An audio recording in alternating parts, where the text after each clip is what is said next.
An old German shepherd pulled a cracked leather leash across the snow and refused to go home. Retired Navy SEAL Calvin Mercer thought his father's story had ended with a funeral. But Rex ignored the warm house, refused his food, and kept leading Calvin toward the lake road.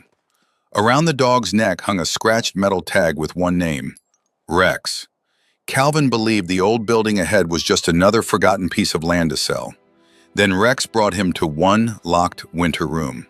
If what Rex does next touches your heart, don't leave just yet. Tell us where you're watching from tonight. Snow made Pine Hollow look kinder than it was. It covered the cracked sidewalks, softened the old brick storefronts, and turned the narrow road into the cemetery into a white ribbon between dark pine trees. Morning light spread gently over the town, pale and clean, as if winter itself were trying to hide every old argument beneath a fresh layer of silence. Calvin Mercer drove past the wooden welcome sign without slowing down. He had not seen Pine Hollow, Vermont in 19 years. At 55, Calvin still carried the shape of a man trained never to waste movement. He stood 6'1", with broad shoulders and a solid, disciplined body that looked less like a young soldier's and more like a man who had spent years behind desks, reports, and quiet hotel rooms, yet still woke before dawn to keep himself from falling apart. He was a former Navy SEAL, though he no longer said that unless paperwork demanded it. His face was clean-shaven, handsome in a hard American way, with a strong jaw, a square chin, and deep-set eyes that made people lower their voices without knowing why. His hair was cut in a neat undercut, silver showing cleanly through the darker strands, always combed, always controlled.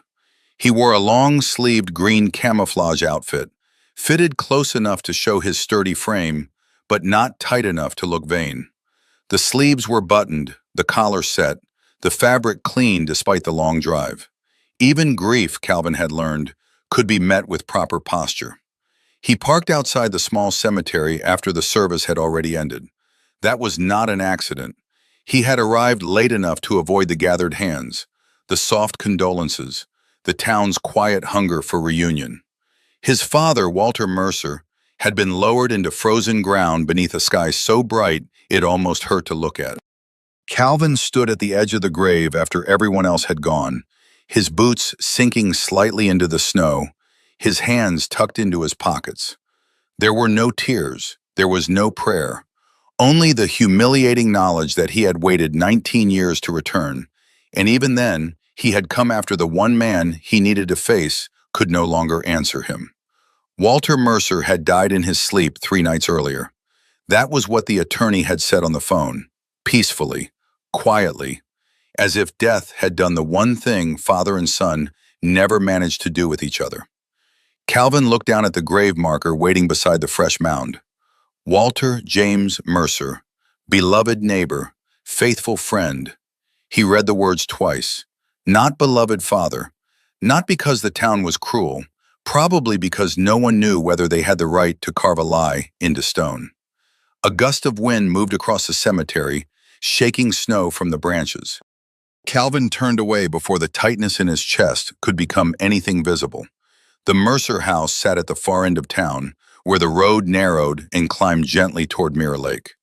It was an old timber home with a steep roof, a stone chimney, and a front porch that sagged slightly at one corner. Snow piled on the railings. Icicles hung from the eaves. Behind the house, pine woods rose dark and quiet, and beyond them lay the frozen lake Calvin had once known by heart. He stopped the truck at the gate and stayed inside for several minutes. The house looked smaller than memory, but heavier. There was the woodshed Walter had built with his own hands. There was the maple tree Calvin had climbed as a boy. There was the porch step where he had stood at 36 with a duffel bag over one shoulder, waiting for his father to say something that would stop him from leaving. Walter had only said, "Drive safe." Calvin had turned that sentence into a prison and lived inside it for 19 years. He stepped out into the snow. The cold touched his clean-shaven face sharply. He moved toward the porch with measured steps, scanning the windows, the roof line, the tree line, not because he expected danger, but because his body had never fully believed in safe places. Halfway up the path, he saw the dog. At first, Rex looked like a shadow folded against the porch boards. Then the German shepherd lifted his head. He was old, but not weak. His coat was black and gold, the dark fur running across his back like a saddle, the warm, yellow-brown showing along his chest, legs, and face. His muzzle had gone silver around the nose and beneath both eyes, and one ear carried a small, healed tear along the edge. He wore an old brown leather collar with a scratched metal tag that caught the winter light. Rex. The dog rose slowly. His joints were stiff, but there was still command in his posture. His amber-brown eyes fixed on Calvin with an intelligence that felt almost human, not welcoming, not afraid, but measuring. Calvin stopped at the bottom of the porch. "So you're Rex," he said. The dog's ears moved at the sound of his voice. Calvin remembered Walter mentioning him once during one of their brief, awkward phone calls. "Got myself a shepherd," Walter had said. Calvin had answered, "Good." That had been the whole conversation. Now the dog stood in front of him, like the last living witness to a life Calvin had chosen not to know. Calvin extended one hand, palm low. Rex did not come forward. He looked at the hand, then at Calvin's face, then took one slow step back. It was not fear. Calvin knew what fear looked like in animals and men. This was something harder to bear. This was judgment. The dog was not greeting him. He was deciding whether Calvin had any right to enter. Behind him, a woman's voice said, "He's been waiting there since Tuesday night." Calvin turned. Nora Bellamy stood near the gate with a covered tray held carefully in both hands. She was a small woman in her late 60s, dressed in a thick cream sweater, a long gray knit skirt, a brown shawl wrapped around her shoulders, and old leather boots dusted white with snow. Her silver hair was pinned into a low bun, though loose strands moved around her lined face in the wind. Her eyes were pale blue, tired but steady, the eyes of someone who had learned to be kind without being naive. Calvin recognized her after a moment. She had lived down the road when he was young, the kind of neighbor who brought soup without asking questions and remembered birthdays even when no one celebrated them. "Mrs. Bellamy," he said. "Nora," she corrected gently. "At my age, formality just takes up room." She walked closer, careful on the icy path. Rex's tail gave one low sweep when he saw her. The change in him was small but unmistakable. With Nora, the old shepherd softened. Calvin noticed. "He knows you." "He knows most people your father cared about," Nora said. The sentence landed in the space between them. Calvin looked back at the house. "I'm only here to settle things." "I assumed." "I'll speak with the attorney, have the property inspected, and list it before the end of the week." Rex made a low sound in his throat, not a growl. Not quite. Calvin looked down. The dog was no longer watching him. Rex had turned his head toward the narrow road leading through the pines toward Mirror Lake. His ears stood forward. His body had gone still in a different way now, alert and intent. Nora's hands tightened slightly around the tray. Calvin noticed that too. "What's out there?" he asked. "Lake Road," she said. "The old community hall. It's closed now." Rex took one step off the porch, then stopped. For a moment, the world seemed too quiet. Snow fell in slow, bright flakes. The trees stood motionless. The house behind Calvin waited with its dark windows, and the dog stared toward the lake as if something out there had called his name without making a sound. Nora looked away first. Calvin felt the first real disturbance of the day move through him. Not grief, not yet. Curiosity, maybe, or unease. He had spent much of his life learning to trust small changes in silence. A shifted gaze, a tightened hand, a dog refusing to look away from an empty road. "What was that building to my father?" he asked. Nora's expression closed by a fraction.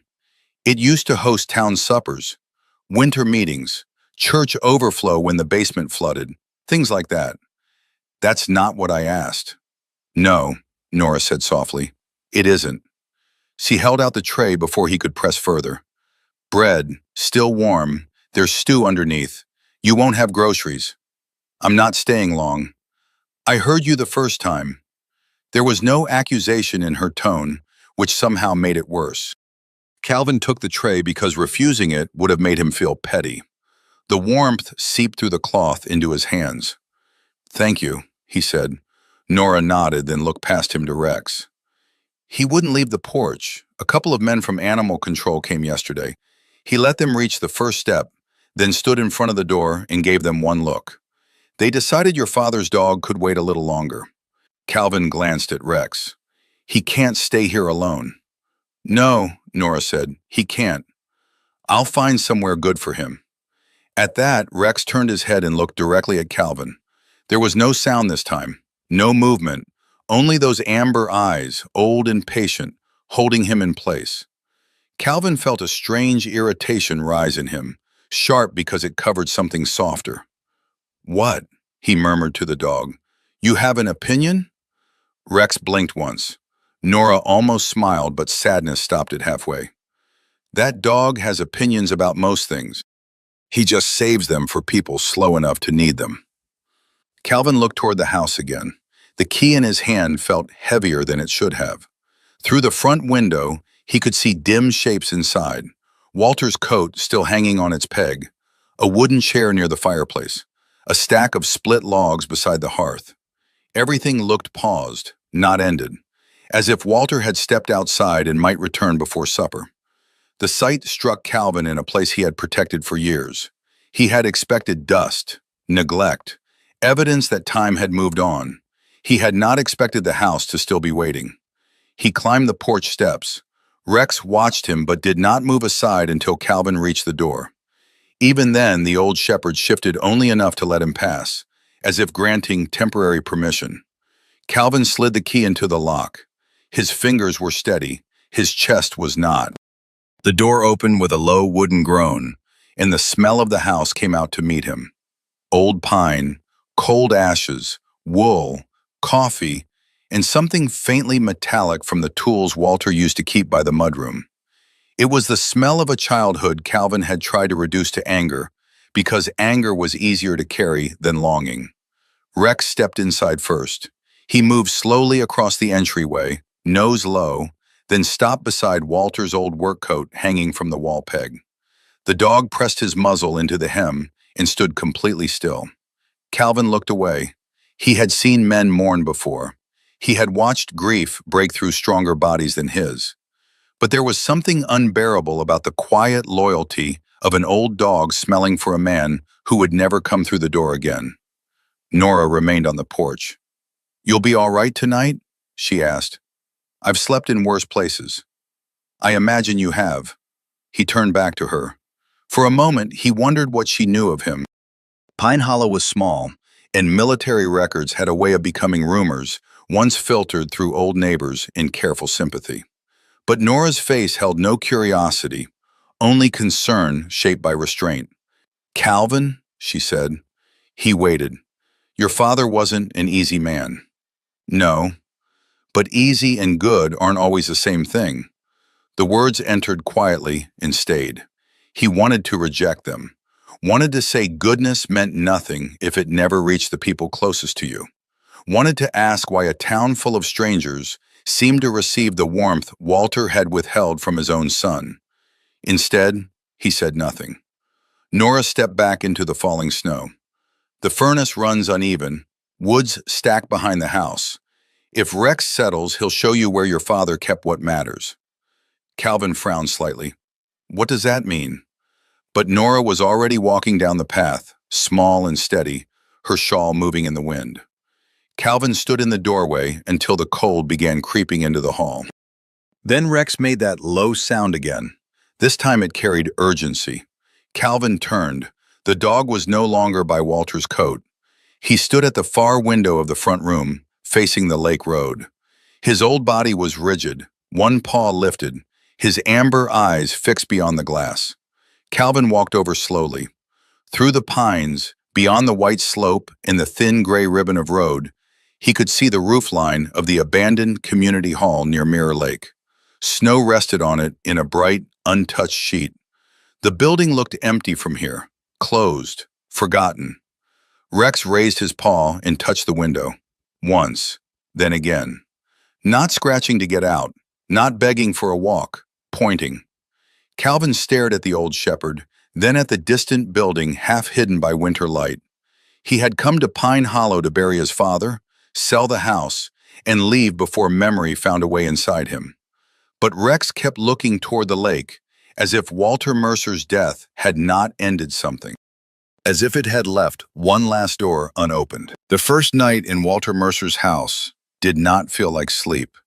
It felt like Calvin was lying inside someone else's memory. The old timber walls made small sounds as the temperature dropped. The furnace clicked, groaned, and pushed out uneven heat through vents that smelled faintly of dust and metal. From the front room, Calvin could hear Rex turning once in a circle before settling near the door. The German shepherd did not come upstairs. He did not ask for comfort. He took his place like a guard posted between the living and the dead. Calvin lay on the narrow bed in the room that had once been his and stared at the ceiling. He had expected the house to feel abandoned. Instead, it felt occupied by everything unsaid. His duffel bag sat unopened near the dresser. The camouflage shirt he had worn all day still clung neatly to his shoulders, though he had unbuttoned the cuffs. He had not changed because changing felt too much like admitting he was staying. The wallpaper was gone now, replaced by plain painted wood, but he could still remember the old pattern. Green stripes, small faded anchors, a choice Walter had made after Calvin announced at 12 that he wanted to join the Navy. Back then, Calvin had thought it meant pride. Years later, he decided it had been control. Now, lying in the quiet, he no longer trusted either memory. He slept in fragments. Once he woke thinking he had heard Walter's boots in the hall. Another time he heard Rex give one low breath from downstairs. Not a bark, not a warning, just the sound of an old dog dreaming of someone who would not return. At exactly 6 in the morning, Calvin opened his eyes. Not because of an alarm, because something was standing outside his bedroom door. He sat up before he was fully awake, every old instinct arriving faster than thought. The room was gray-blue with early winter light. His breathing stayed quiet. His eyes moved to the doorway. Rex stood there. The old German shepherd held a leash in his mouth. It was brown leather, cracked with age, folded neatly between his teeth. His black and gold coat looked thicker in the cold light, the silver around his muzzle giving him a grave, patient expression. One torn ear leaned slightly outward. His amber eyes did not plead. They simply waited. Calvin stared at him. "No," he said. Rex did not move. "I'm not doing this." The dog blinked once. Calvin rubbed a hand over his clean-shaven jaw, feeling the roughness that came only from a sleepless night, not a beard. He had meetings to make, calls to return, a property attorney at 9, an inspector at 11, a real estate agent whose voicemail was already waiting on his phone. He had come back to settle an estate, not to be walked through town by his father's dog. But Rex remained in the doorway, leash held steady, as if Walter himself had left an order, and the dog had no intention of letting Calvin disobey it.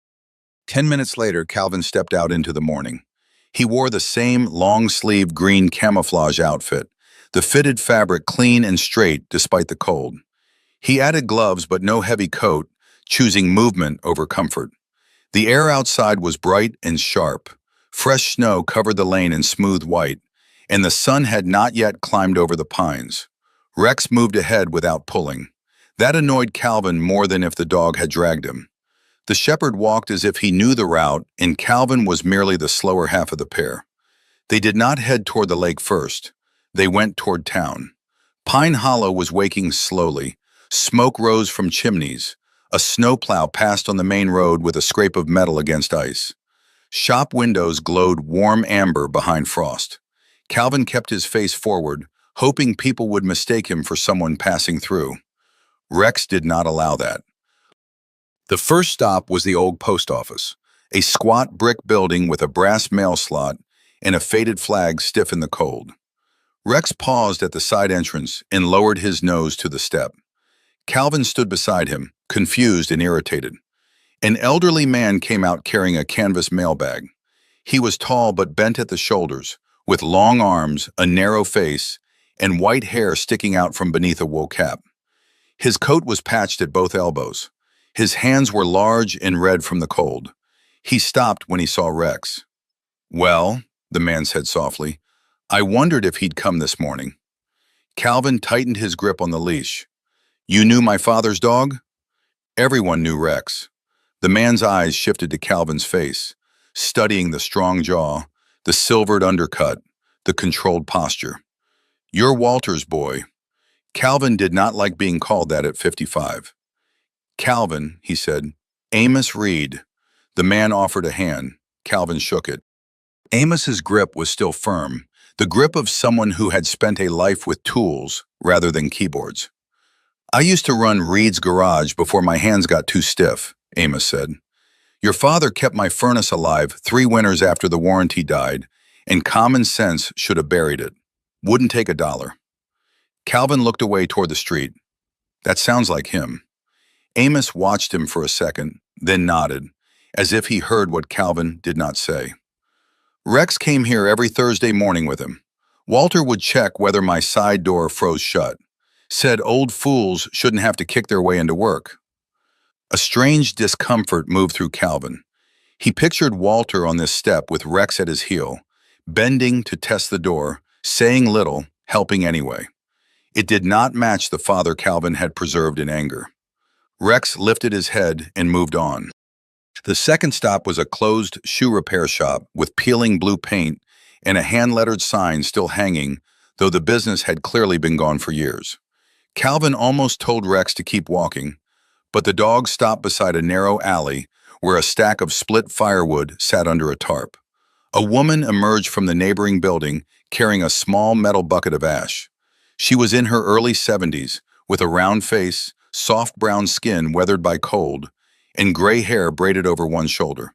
She wore a burgundy coat too large for her frame and moved carefully, as though her knees had learned to negotiate with winter. When she saw Rex, her face changed. "Oh, sweetheart," she whispered.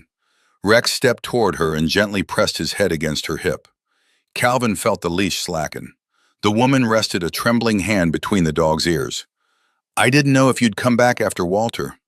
"I'm Calvin," he said, because he did not know what else to offer. "I know." She looked up at him. "Lillian Price. I used to clean rooms at the inn before it closed. Your father brought wood when the storms got bad." Calvin glanced at the stacked logs. "He did that for you?" "For me, for Mr. Donnelly when his sons moved away, for the woman who lived above the bakery, for whoever pretended they were fine because pride is cheaper than heat." Lillian's smile was small, but it carried ache. Rex always came with him. He'd sit right there and watch the porch until Walter finished stacking. Calvin looked at the dog.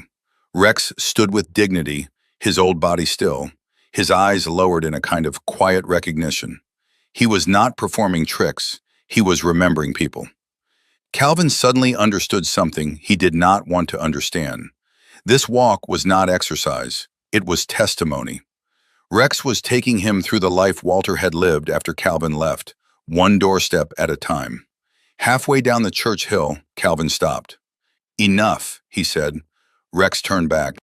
Calvin looked at the dog, then at the town opening below them.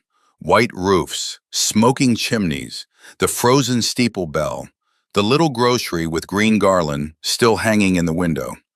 It was beautiful in a way that made him angry, because beauty could make grief look sentimental from a distance. "I don't know what you want from me," he said. Rex sat in the snow. The leash lay between them like an answer neither of them could translate. Calvin almost laughed, but the sound would not come. His father had used silence like a wall. Now his father's dog used it like a mirror, and Calvin did not like what he saw. By late morning, he was back at the house with wet boots and colder hands than he wanted to admit. His phone had 7 missed calls. The attorney's office, the real estate agent, one unknown number from Burlington. He stood in the kitchen, drinking coffee that tasted burned, while Rex lay near the mudroom door with his eyes half closed. Calvin called the attorney first. Martha Weller answered on the second ring. She was Walter's estate attorney, a woman in her early 60s with a crisp voice and the kind of professional patience that made people confess more than they intended. Calvin had met her once at the funeral home. She was tall and lean, with iron gray hair cut in a sharp bob, rectangular glasses, and a camel-colored wool coat that looked expensive, but old enough to suggest she valued function over display. Her handshake had been dry, firm, and brief. She had struck Calvin as someone who did not waste sympathy, but understood sorrow better than she showed. "Mr. Mercer," she said, "I was hoping to reach you before your inspection appointment." "I'm listening." "There's been renewed interest in the lake parcel attached to your father's property." Calvin looked toward the window over the sink. Beyond the trees, Mirror Lake shone pale under snow. "What kind of interest?" "A development group based out of Montpelier. They've approached your father before, but he declined to discuss it. They're proposing winter rental cabins, a small lodge, guided snowshoe trails, quite polished from what I've seen." "I'm selling the house anyway." "The offer is for more than the house." Martha paused. "It includes the land along the lake road and the old community hall." Calvin felt Rex open his eyes behind him. He turned. The dog had lifted his head. Calvin said nothing for a moment. "How much?" Martha told him. The number was large enough to make the kitchen feel smaller, large enough to pay off what remained of Calvin's Boston condo, large enough to clear old medical debt from the shoulder surgery he never liked discussing, large enough to make Pine Hollow a problem he could solve with one signature. "They'd like to send a representative today," Martha continued, "a Mr. Graham Voss." "Today?" "They're aware you're in town. They seem eager." Of course they were. Money always had good timing. By early afternoon, Graham Voss stood in Walter Mercer's front room with snow melting neatly from expensive black boots onto the rug. He was about 50, average height, trim, with dark brown hair combed carefully back, and a clean, composed face that had learned to smile without surrendering advantage. He wore a charcoal wool overcoat, a black turtleneck, dark tailored trousers, and leather shoes built for city sidewalks, but adapted just enough for snow. Everything about him was tasteful, calm, and deliberate. He had the manners of a man who remembered names, donated to local causes, and never raised his voice because he rarely needed to. "Mr. Mercer," Graham said, extending a hand, "I'm sorry for your loss." Calvin shook it. "You knew my father?" "Only through correspondence. He was not receptive." "That also sounds like him." Graham smiled politely, not taking the bait. "Your father cared deeply about the land. I respect that, truly. But Pine Hollow is changing. Or rather, it needs to. Small towns either adapt or empty out." He spoke as though he had practiced being reasonable. Calvin stood near the fireplace. Rex lay beside his left boot, head lifted, watching Graham without blinking. Graham glanced at the dog.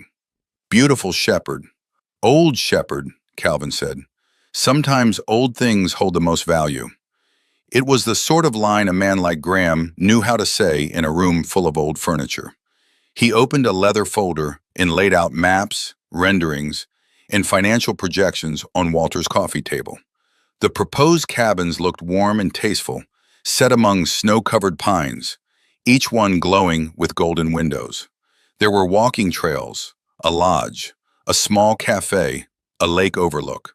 The community hall was labeled on the plan as Adaptive Reuse Opportunity. Calvin read the phrase twice. It sounded clean. It sounded like erasure wearing a good suit. "We'd preserve the spirit of the place," Graham said, "not bulldoze it. That matters to people." "Which people?" "Residents, visitors, investors," Graham paused, "and families who need work. Tourism keeps towns like this alive." Calvin hated that the man was not entirely wrong. That evening after Graham left, the house felt colder. Calvin sat alone at the kitchen table with the offer papers in front of him. Rex lay across the room, silent. Outside, snow began falling again, softer than before, catching the porch light Nora must have fixed sometime before Walter died. Calvin had not touched it, yet it glowed. He stared at the number on the contract, then at the line for his signature. He could leave. He could sell the house, the woodshed, the lake road, the hall, all of it. He could return to Boston, to glass buildings and quiet elevators, and the kind of life where no dog looked at him like a moral question. He could stop trying to reconcile the father he hated with the man everyone else seemed to owe. Rex rose.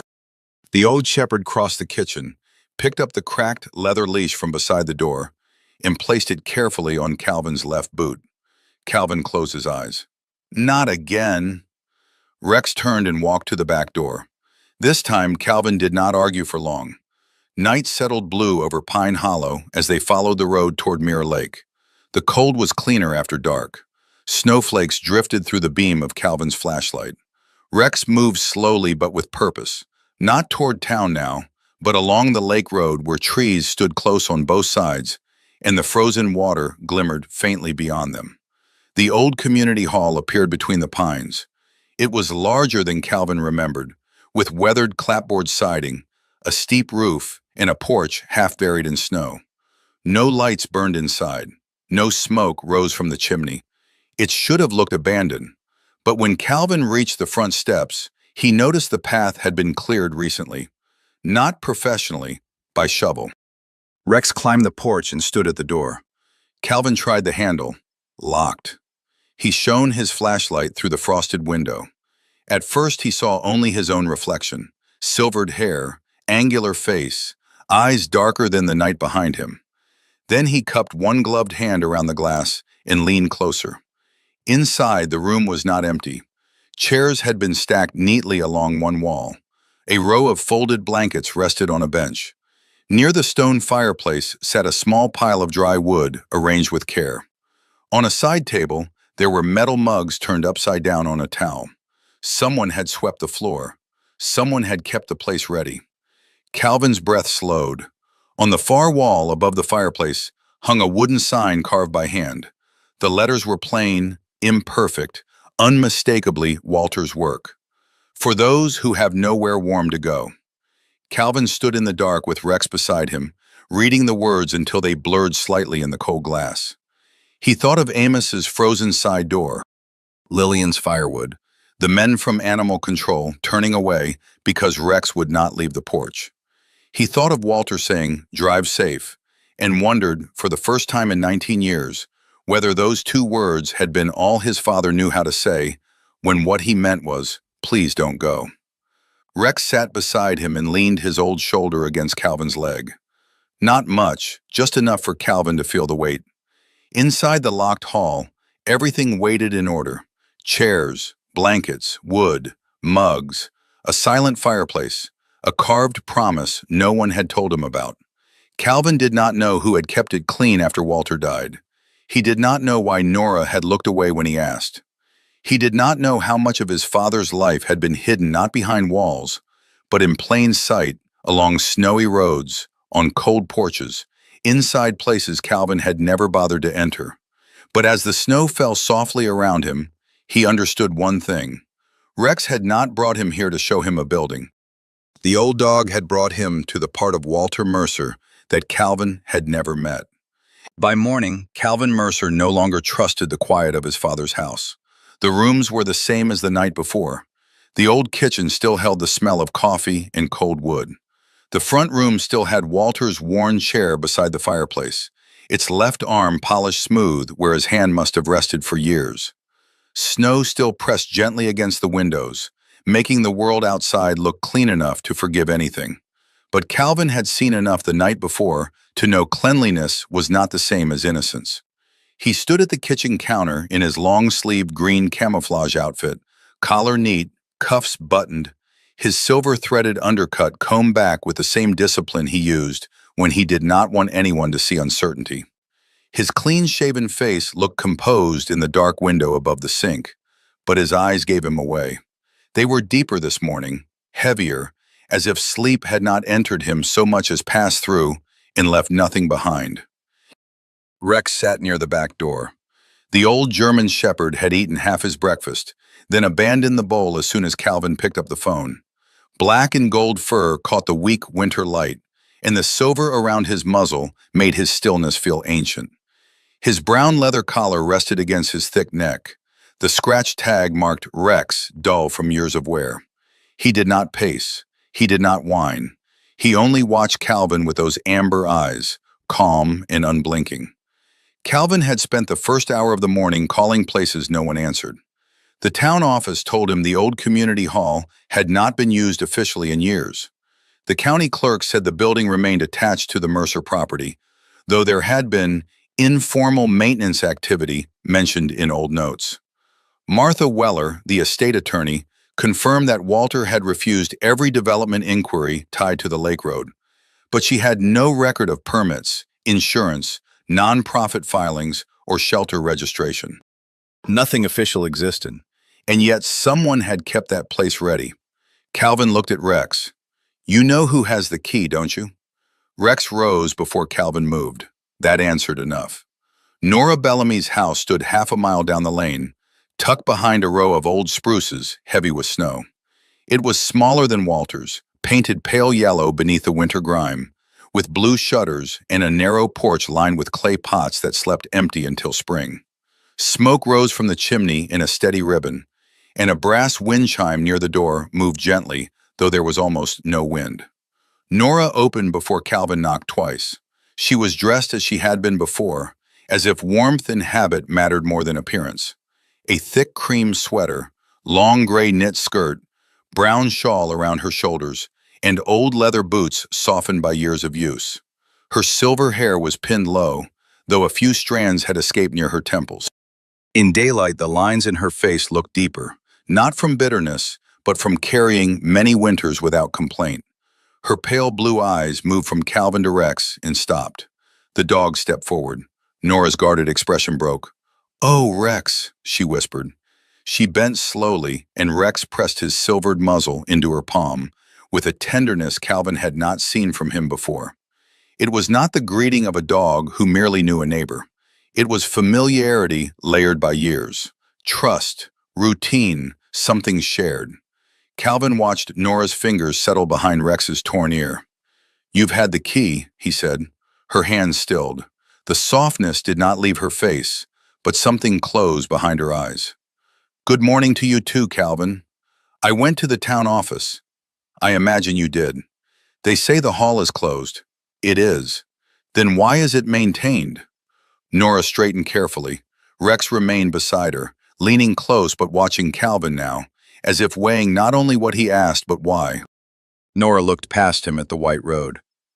"Your father always hated seeing things fall apart." "That isn't an answer." "No," she said, "but it's a true sentence." Calvin's jaw tightened. His face, handsome and hard in the cold morning, held the restrained anger of a man trained not to raise his voice because doing so would mean he had lost control. "Mrs. Bellamy, Nora." "Fine. Nora, I need to know what I'm dealing with. That building is part of the estate. If there's something hidden there, some liability, some arrangement my father made, I need facts." "You sound like a lawyer." "I sound like a man responsible for property he didn't ask for." Nora looked at him for a long moment. "No, you sound like a son trying very hard not to sound like one." The words hit cleanly. Calvin looked away first. Rex made a low sound, almost too soft to hear. Nora stepped back from the doorway. "Come in before the cold starts thinking it's invited." Her kitchen was warm and plain.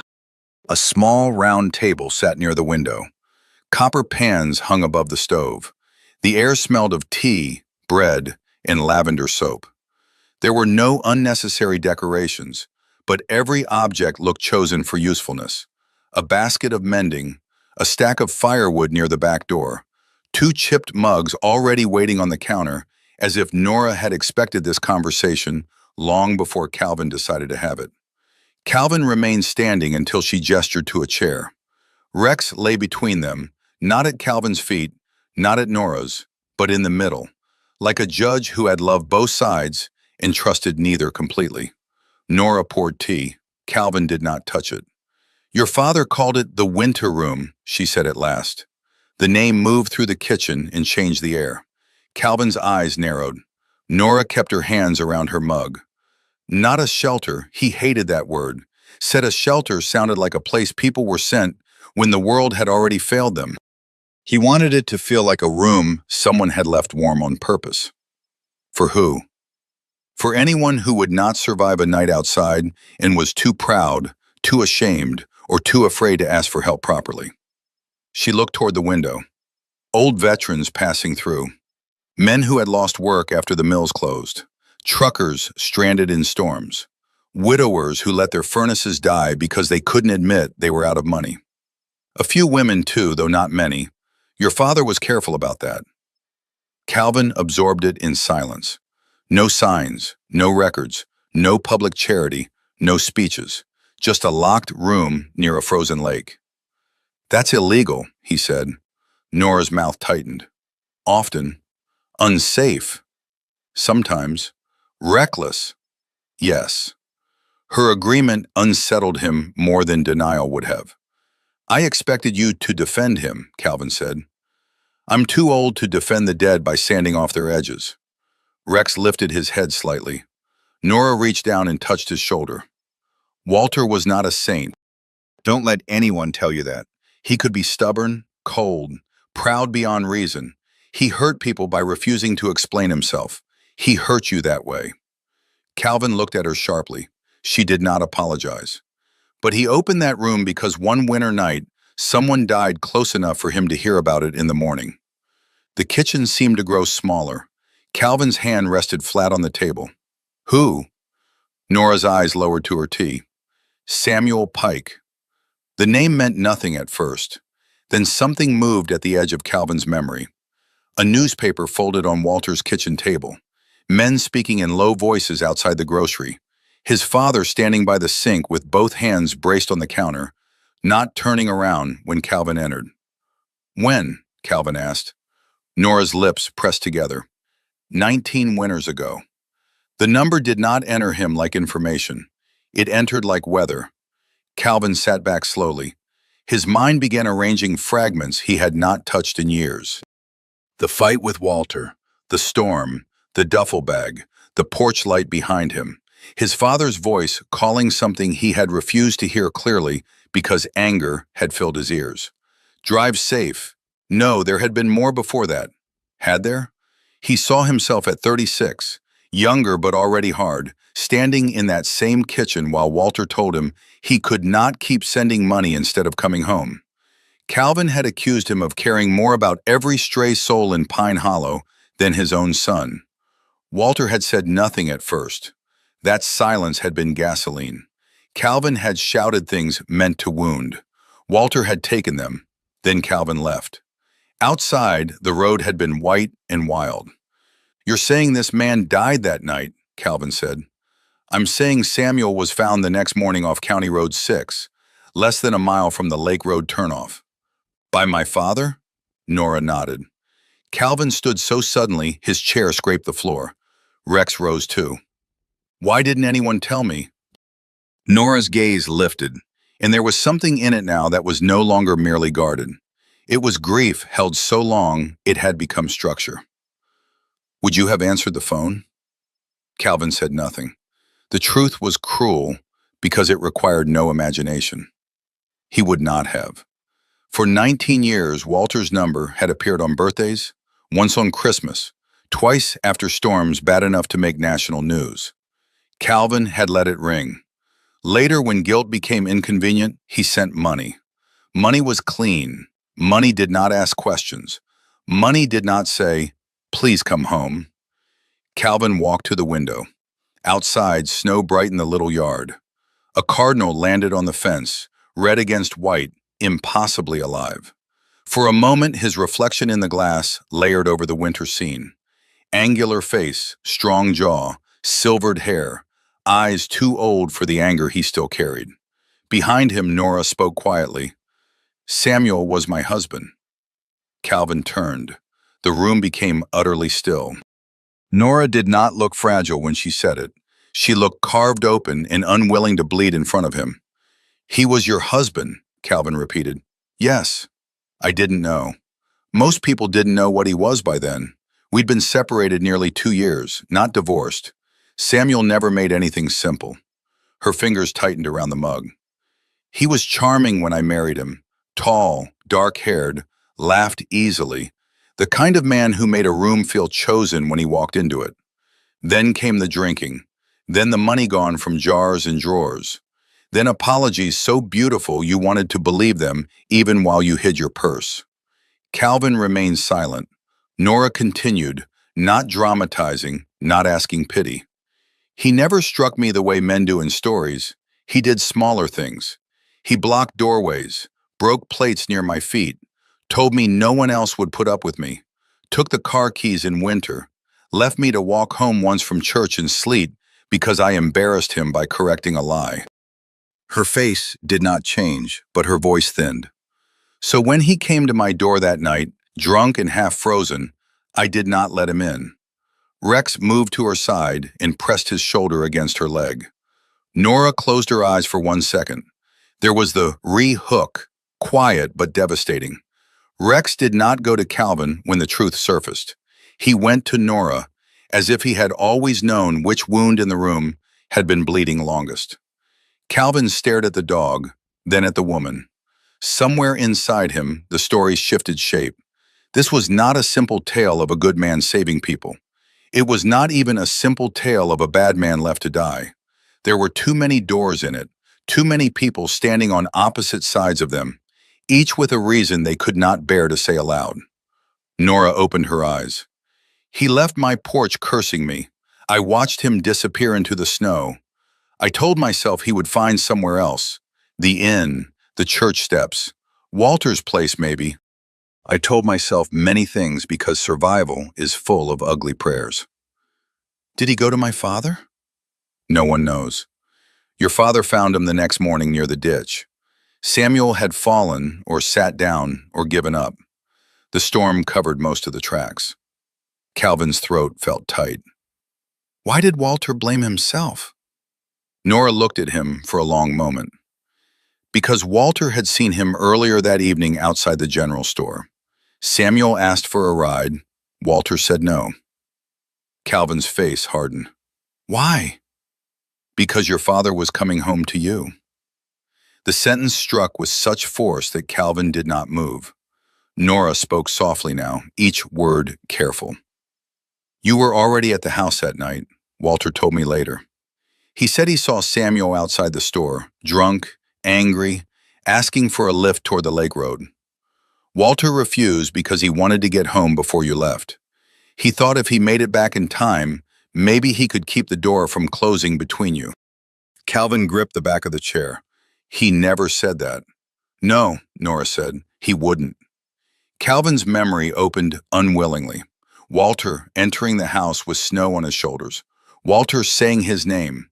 Calvin shouting that he was done being last in his father's life.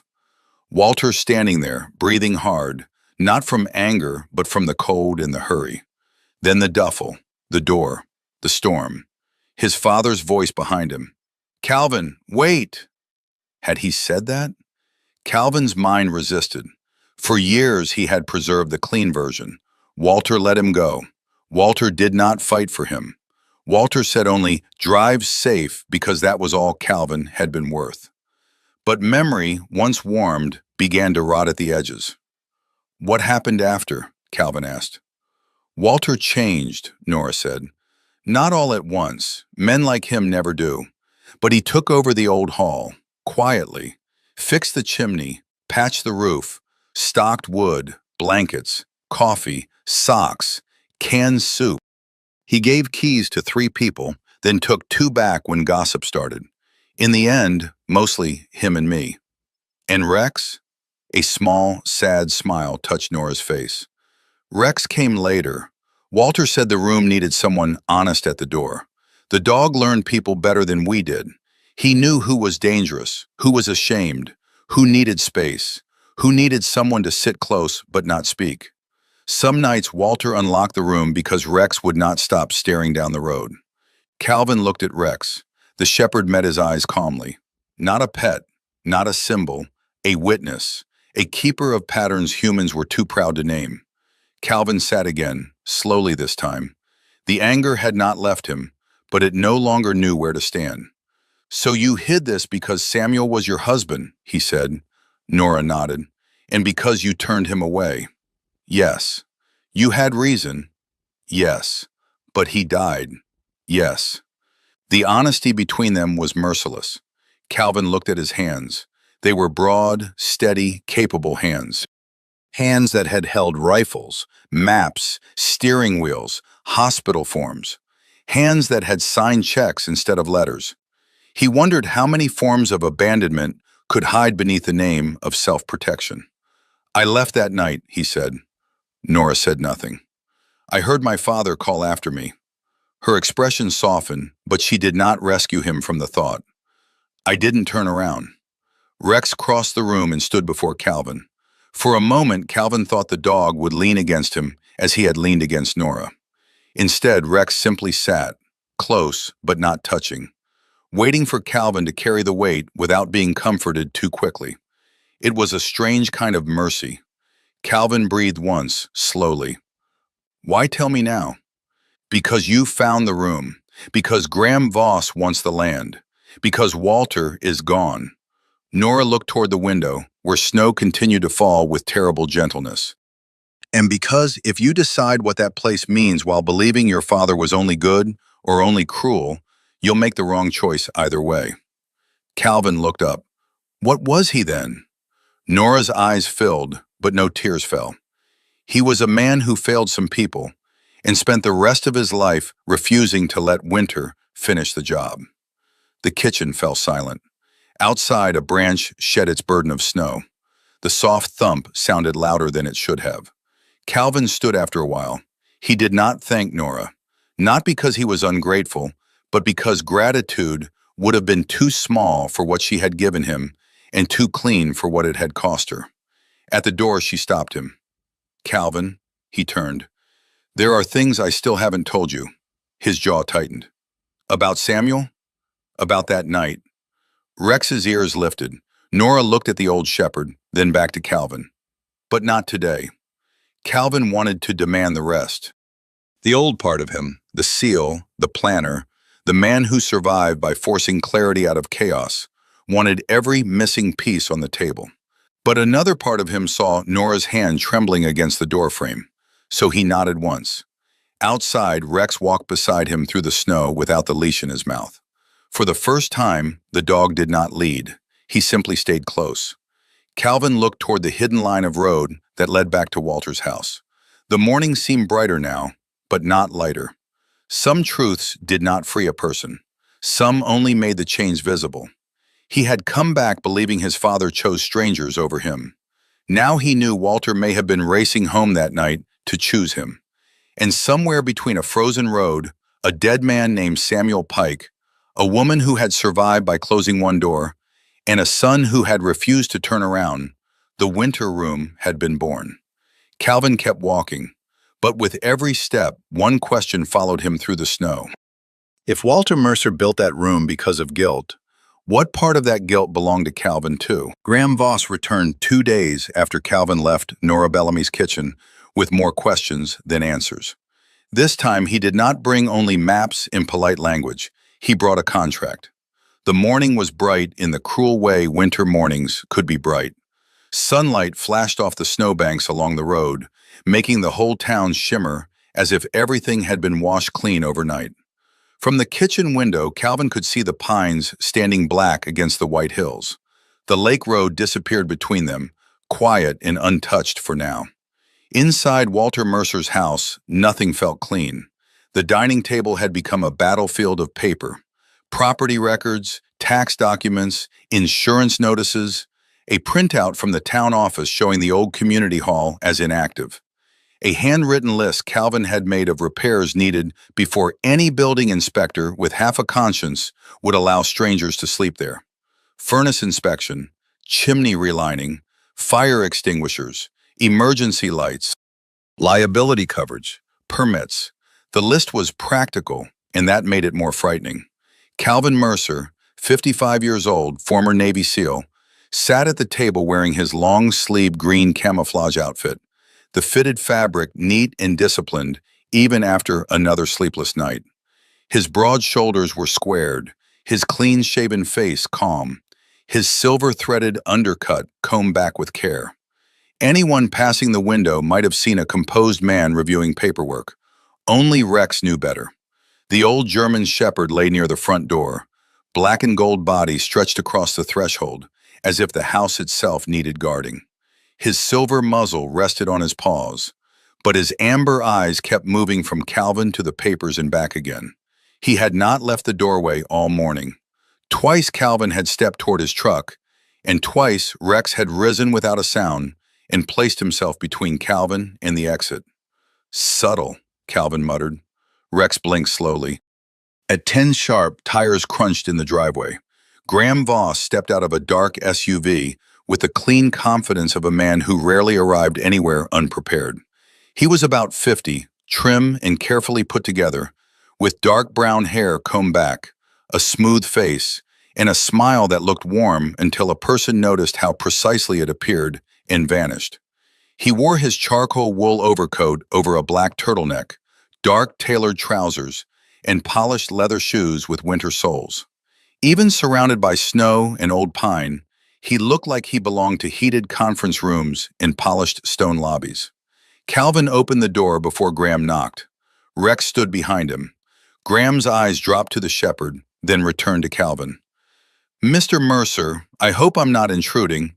You scheduled." "I did. Still, grief changes clocks." Calvin did not move aside right away. "You always talk like that?" Graham smiled. "Only when I'm trying not to sound like a developer." That was the trouble with him. He was not crude enough to dislike easily. Calvin let him in. Graham entered the front room and placed a leather portfolio on the table. He did not touch Walter's chair. He did not comment on the old photographs on the mantel. He noticed everything and pretended to notice only what was polite. "I'll be direct," he said. "The offer has improved." Calvin remained standing.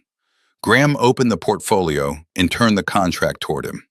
The number near the top was larger than before, large enough to feel less like an offer and more like an escape route. "Our investors are prepared to move quickly," Graham said. "Closing costs covered. A flexible move-out window. We can also include a preservation clause for certain historical elements of the property." "Historical elements," Calvin repeated. "The community hall, for instance. We'd like to incorporate it into the resort identity. A restored lodge room, perhaps. A small exhibit honoring your father's contribution to Pine Hollow." Rex made a quiet sound from the doorway. Graham glanced over, then back at Calvin. "People respect legacy, Mr. Mercer. They also need jobs." There it was, not threat, not insult. Worse, a reasonable argument. Graham laid out the plan carefully.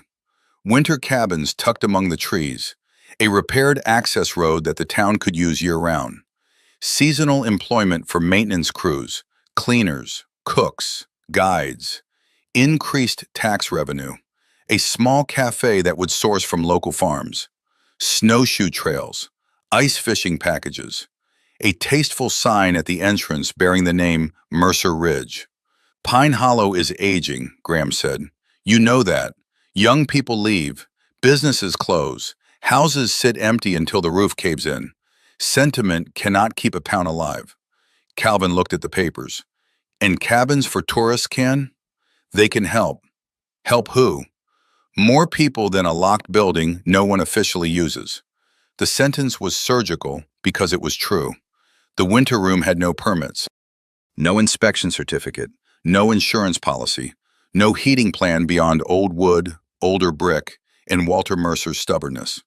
Calvin could dress it in feeling, but if someone slept there and the chimney smoked wrong, or an elderly man fell on the steps, or a storm trapped people without medical help, feeling would not stand in court beside him.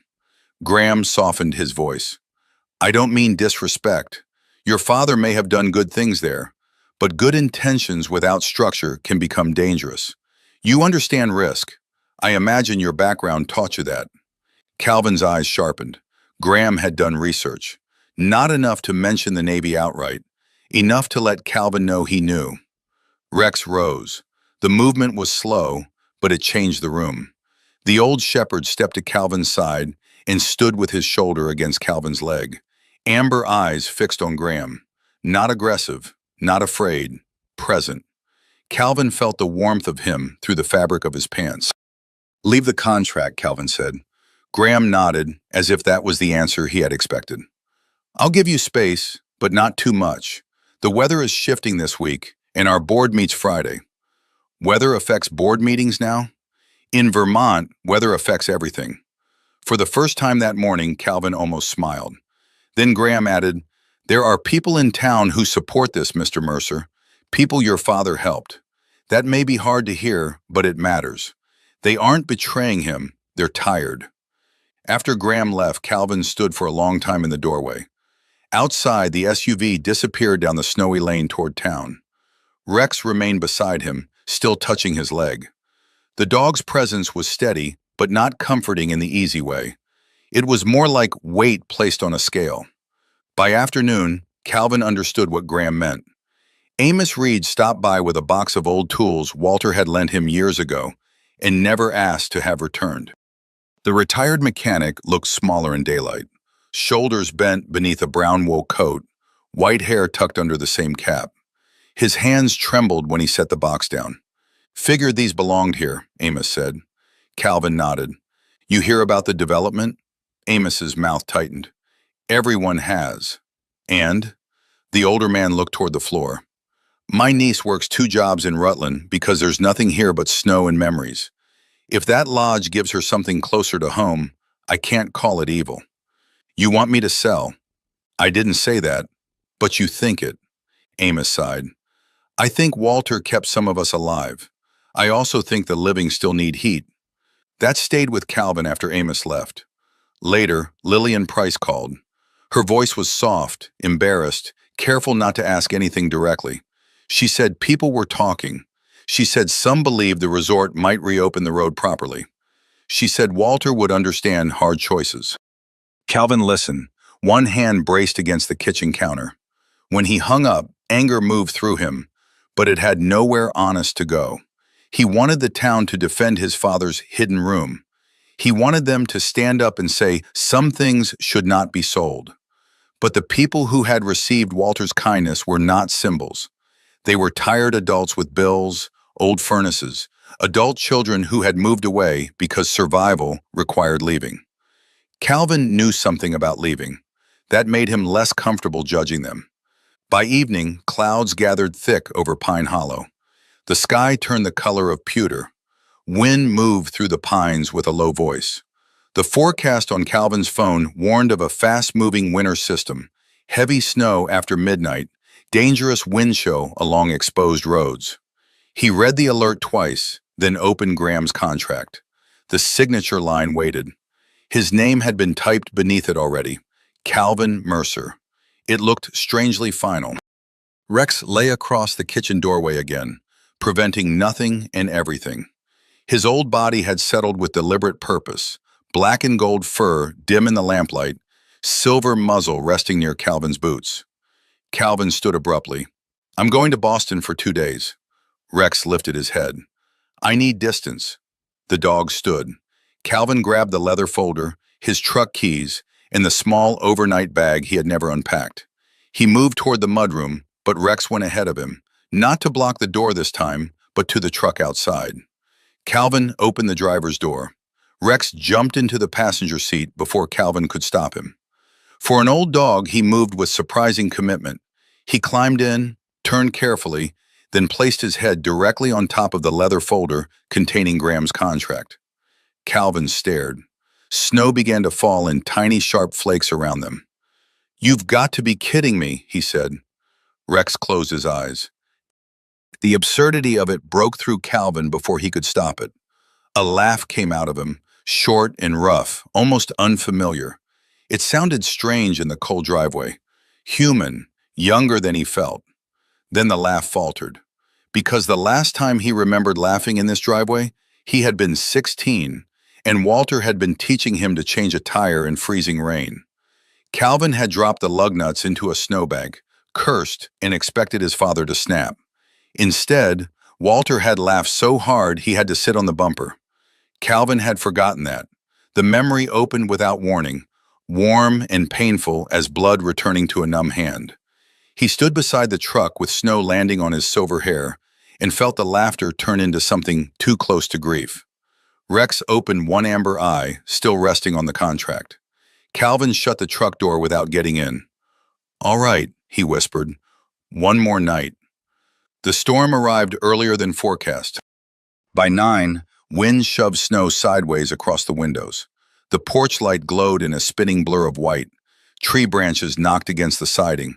The furnace struggled, clicking on and off with uneven groans.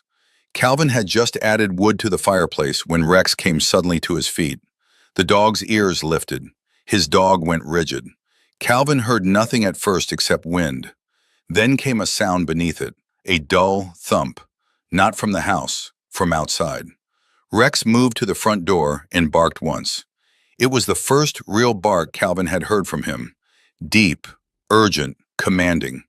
Calvin grabbed a flashlight and opened the door. Snow burst into the entryway. The beam cut through the storm, catching the porch steps, the gate, the lane beyond. At first there was only white motion. Then Calvin saw a shape near the end of the driveway. A man was on one knee in the snow, one hand braced against the fence post, head bowed against the wind. Calvin moved fast. The man was in his early 60s, tall but stooped from years of hard work and harder roads. His face was weathered, sun-browned beneath a pallor of cold, with deep lines around the eyes and mouth. Gray stubble covered his jaw, not styled, just neglected by fatigue. He wore a brown canvas coat lined with worn fleece, a red and black flannel shirt underneath, faded jeans stiff with snow, and heavy work boots crusted white with road salt. His hands were large and rough, the hands of a man who had lived by steering wheels, freight straps, and repair tools. Rex reached him first. The shepherd did not jump or bark again. He lowered his head close to the man's face, sniffed once, then looked back at Calvin. "Sir," Calvin called over the wind, "can you stand?" The man lifted his head. His lips were pale. His eyes, a washed-out gray, struggled to focus. "Walter?" The name hit Calvin harder than the cold. "No, I'm Calvin, Walter's son." The man's expression shifted through confusion, disappointment, and something like shame. "Dale," he managed. "Dale Hargrove." Calvin got an arm under him. Dale was heavy with wet clothing and exhaustion. Rex pressed against Dale's other side, steadying him as they moved toward the porch. Inside, Calvin stripped off Dale's frozen outer coat and wrapped him in blankets from Walter's linen closet. He checked his fingers, his breathing, his responsiveness. Mild hypothermia, not good but not beyond help. He put water on to heat and kept Dale near the fireplace, while Rex lay close to the man's legs. Black and gold body curved against him like a living barrier against the cold. Dale's shaking eased slowly. He looked around the room, eyes moving over Walter's chair, the walls, the fire. "I used to drive long haul," he said, voice rough. "Got stuck here in a storm 6, maybe 7 years ago. Truck broke down near the lake road. Walter opened a room." Calvin said nothing. Dale looked at him with desperate hope that embarrassed them both. "Does he still open it?" The storm pressed against the windows. Calvin looked at Rex. The old shepherd had lifted his head at the word room. His ears were forward. His body, tired minutes ago, now held the same purposeful stillness Calvin had seen before. No speech, no command, only memory, only duty. Calvin knew the legal answer. No permits, no insurance, no authorization, no right. He also knew the human answer. There was a man in front of him who had walked through a blizzard to ask whether warmth still existed where Walter once left it. Calvin stood. "Can you walk a little farther?" Dale stared at him. "What?" Calvin reached for the keys he had taken from Nora earlier that afternoon. After a short, difficult conversation, neither of them had known how to end. "I said, can you walk?" Rex was already at the door. They moved through the storm slowly. Calvin supported Dale on one side, while Rex walked on the other, close enough for Dale's gloved hand to brush his back when the wind shoved him sideways. Snow erased their tracks almost as soon as they made them. At the old community hall, Calvin unlocked the door. The inside smelled of cold wood and ashes, but it was dry. He set Dale on a bench, then worked the fireplace with hands that knew emergency tasks better than emotional ones. Kindling, paper, match, breath, flame. The first small fire caught, hesitated, then rose. Gold light spread across the room. Dale closed his eyes as if the warmth had found him somewhere deeper than skin. Rex lay beside him, pressing his old body near the man's boots. Calvin stood before the fireplace, watching the flames take hold in a room his father had kept ready for people who had nowhere warm to go. Only then did he understand. This was no longer a question of selling land or keeping land. This was a question of whether Calvin Mercer could become the kind of man who opened a door when someone was freezing on the other side. Outside, beyond the fogged window, a shadow moved briefly near the road. Calvin turned but saw only storm and darkness. He told himself it was wind. He did not see the phone lift behind the trees. He did not see the picture taken of the winter room glowing warm in a blizzard. He only heard Rex exhale beside Dale and watched the old room come alive again under his hands. By 8 the next morning, the storm had moved east, leaving Pine Hollow under a hard, glittering silence. Snow lay high against porch steps and fence rails. The pines behind Walter Mercer's house bent beneath the weight, and Mirror Lake, hidden beyond the trees, seemed to hold its breath under a skin of ice. The world looked peaceful in that deceptive winter way, as if nothing serious could have happened in the dark. But the message waiting on Calvin's phone said otherwise. "Mr. Mercer, this is Marlene Cross from the Pine Hollow town office. I need you at the Municipal Hall by 10 regarding unauthorized occupancy of the Lake Road Community Building during last night's storm." Calvin listened to it twice. Then he set the phone on the kitchen table beside the leather folder Graham Voss had left behind. Rex watched him from the doorway. The old German shepherd had slept little. His black and gold coat still carried faint traces of smoke from the winter room fireplace, and the silver around his muzzle looked brighter in the morning light. He lay with his head up, amber eyes steady, one torn ear angled toward Calvin, as if he understood the difference between danger from weather and danger from people. Dale Hargrove sat near the stove, both hands wrapped around a mug of coffee. He looked better than he had in the storm, though exhaustion still sat heavily in his face. He was 61, tall but slightly stooped, with a weathered trucker's build, broad hands, gray stubble along his jaw, and eyes that carried the washed-out color of long highways at dawn. Wrapped in one of Walter's old wool blankets, he looked embarrassed by his own survival. "I brought trouble to your door," Dale said. Calvin stood by the counter, still in his long-sleeved green camouflage outfit, the fitted fabric clean, his posture controlled. His face was freshly washed, clean-shaven, angular and composed, but the sadness in his deep eyes had sharpened into something more alert. "No," Calvin said. "Trouble was already waiting." Dale looked down at the mug. Walter used to say that. Calvin did not answer. The name still landed differently now. Before leaving for town, Calvin found a spare coat for Dale and made sure the older man's hands had warmed fully. Rex followed them to the truck without being asked. He climbed into the passenger footwell instead of the seat, leaving Dale room, but kept his head turned toward both men, as if guarding the space between shame and responsibility. The municipal hall stood near the center of Pine Hollow, a sturdy brick building with a clock tower and a line of shovels stacked beside the entrance. Inside, the air smelled of wet wool, salt, coffee, and old paper. Folding chairs had been arranged in the meeting room, though no formal hearing had been announced. In small towns, official business often spread faster than weather. People were already there. Amos Reed sat near the back, his old mechanic's hands folded over a wool cap. Lillian Price sat 2 rows ahead of him, wrapped in her burgundy coat, gray braid resting on one shoulder. Nora Bellamy stood near the side wall, her cream sweater and brown shawl making her look smaller than Calvin had ever seen her. She did not approach him, but her pale blue eyes found Rex and softened. At the front of the room stood Marlene Cross.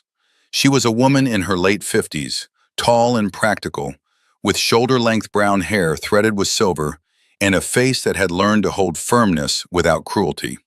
She wore a navy parka over a dark sweater, a deep red wool scarf, thick winter trousers, and black snow boots still damp at the soles. Her expression was not hostile. That almost made the room more difficult. Marlene looked like someone who had spent years making decisions no one thanked her for, and sleeping anyway because someone had to keep the roads plowed, the budgets balanced, and the old buildings from burning down. Beside her stood Graham Voss. His charcoal coat was open now, his black turtleneck immaculate, his dark hair combed perfectly back. He held a slim folder against his chest and wore an expression of courteous concern. He did not look triumphant. He was too intelligent for that. Calvin understood immediately. Graham would not attack Walter. He would simply let facts do the cutting. Marlene lifted a hand when Calvin entered. "Mr. Mercer, thank you for coming." "I wasn't given much choice." "No," she said, "you weren't." The room quieted. Rex walked at Calvin's left side, not pulling, not seeking attention. His old body moved slowly but with purpose. A few people glanced at him with recognition. One man lowered his eyes. A woman near the window pressed her lips together, as if the sight of the dog hurt more than she expected. Marlene motioned to the front row. "Please sit." Calvin remained standing. "I'll stand." Marlene accepted that with a small nod. Last night, the Lake Road Community Hall was open during an active winter weather warning. A man stayed there. A fire was lit in the fireplace. The building has no current occupancy permit, no active public safety inspection, no posted emergency plan, and no municipal authorization for overnight shelter use. Dale shifted beside Calvin. "I was the man," he said quietly. Marlene's gaze softened for half a second. "Mr. Hargrove, this is not about shaming you." "Feels like it."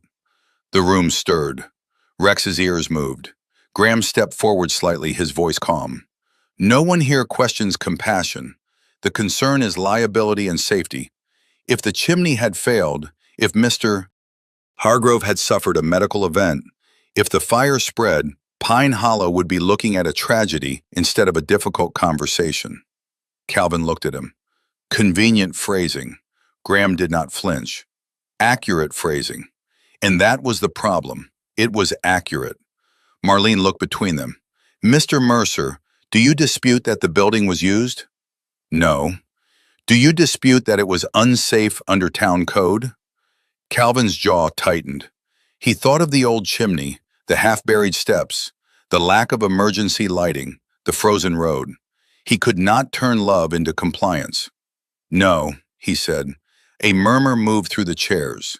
Graham lowered his gaze to his folder, as if modestly allowing the truth to stand without him. Calvin felt anger rise, but it was not clean anger. It tangled with responsibility. Graham was using the truth, yes, but the truth did not become false because a strategic man held it. Nora stepped forward from the wall. Marlene turned to her. "Nora." The room became tighter. Nora Bellamy looked even smaller beneath the attention, but she did not retreat.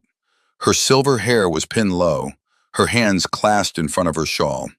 She had the face of a woman standing at the edge of a private wound, while strangers waited to see whether she would open it.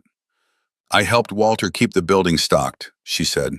Calvin turned toward her. He had not asked her to speak.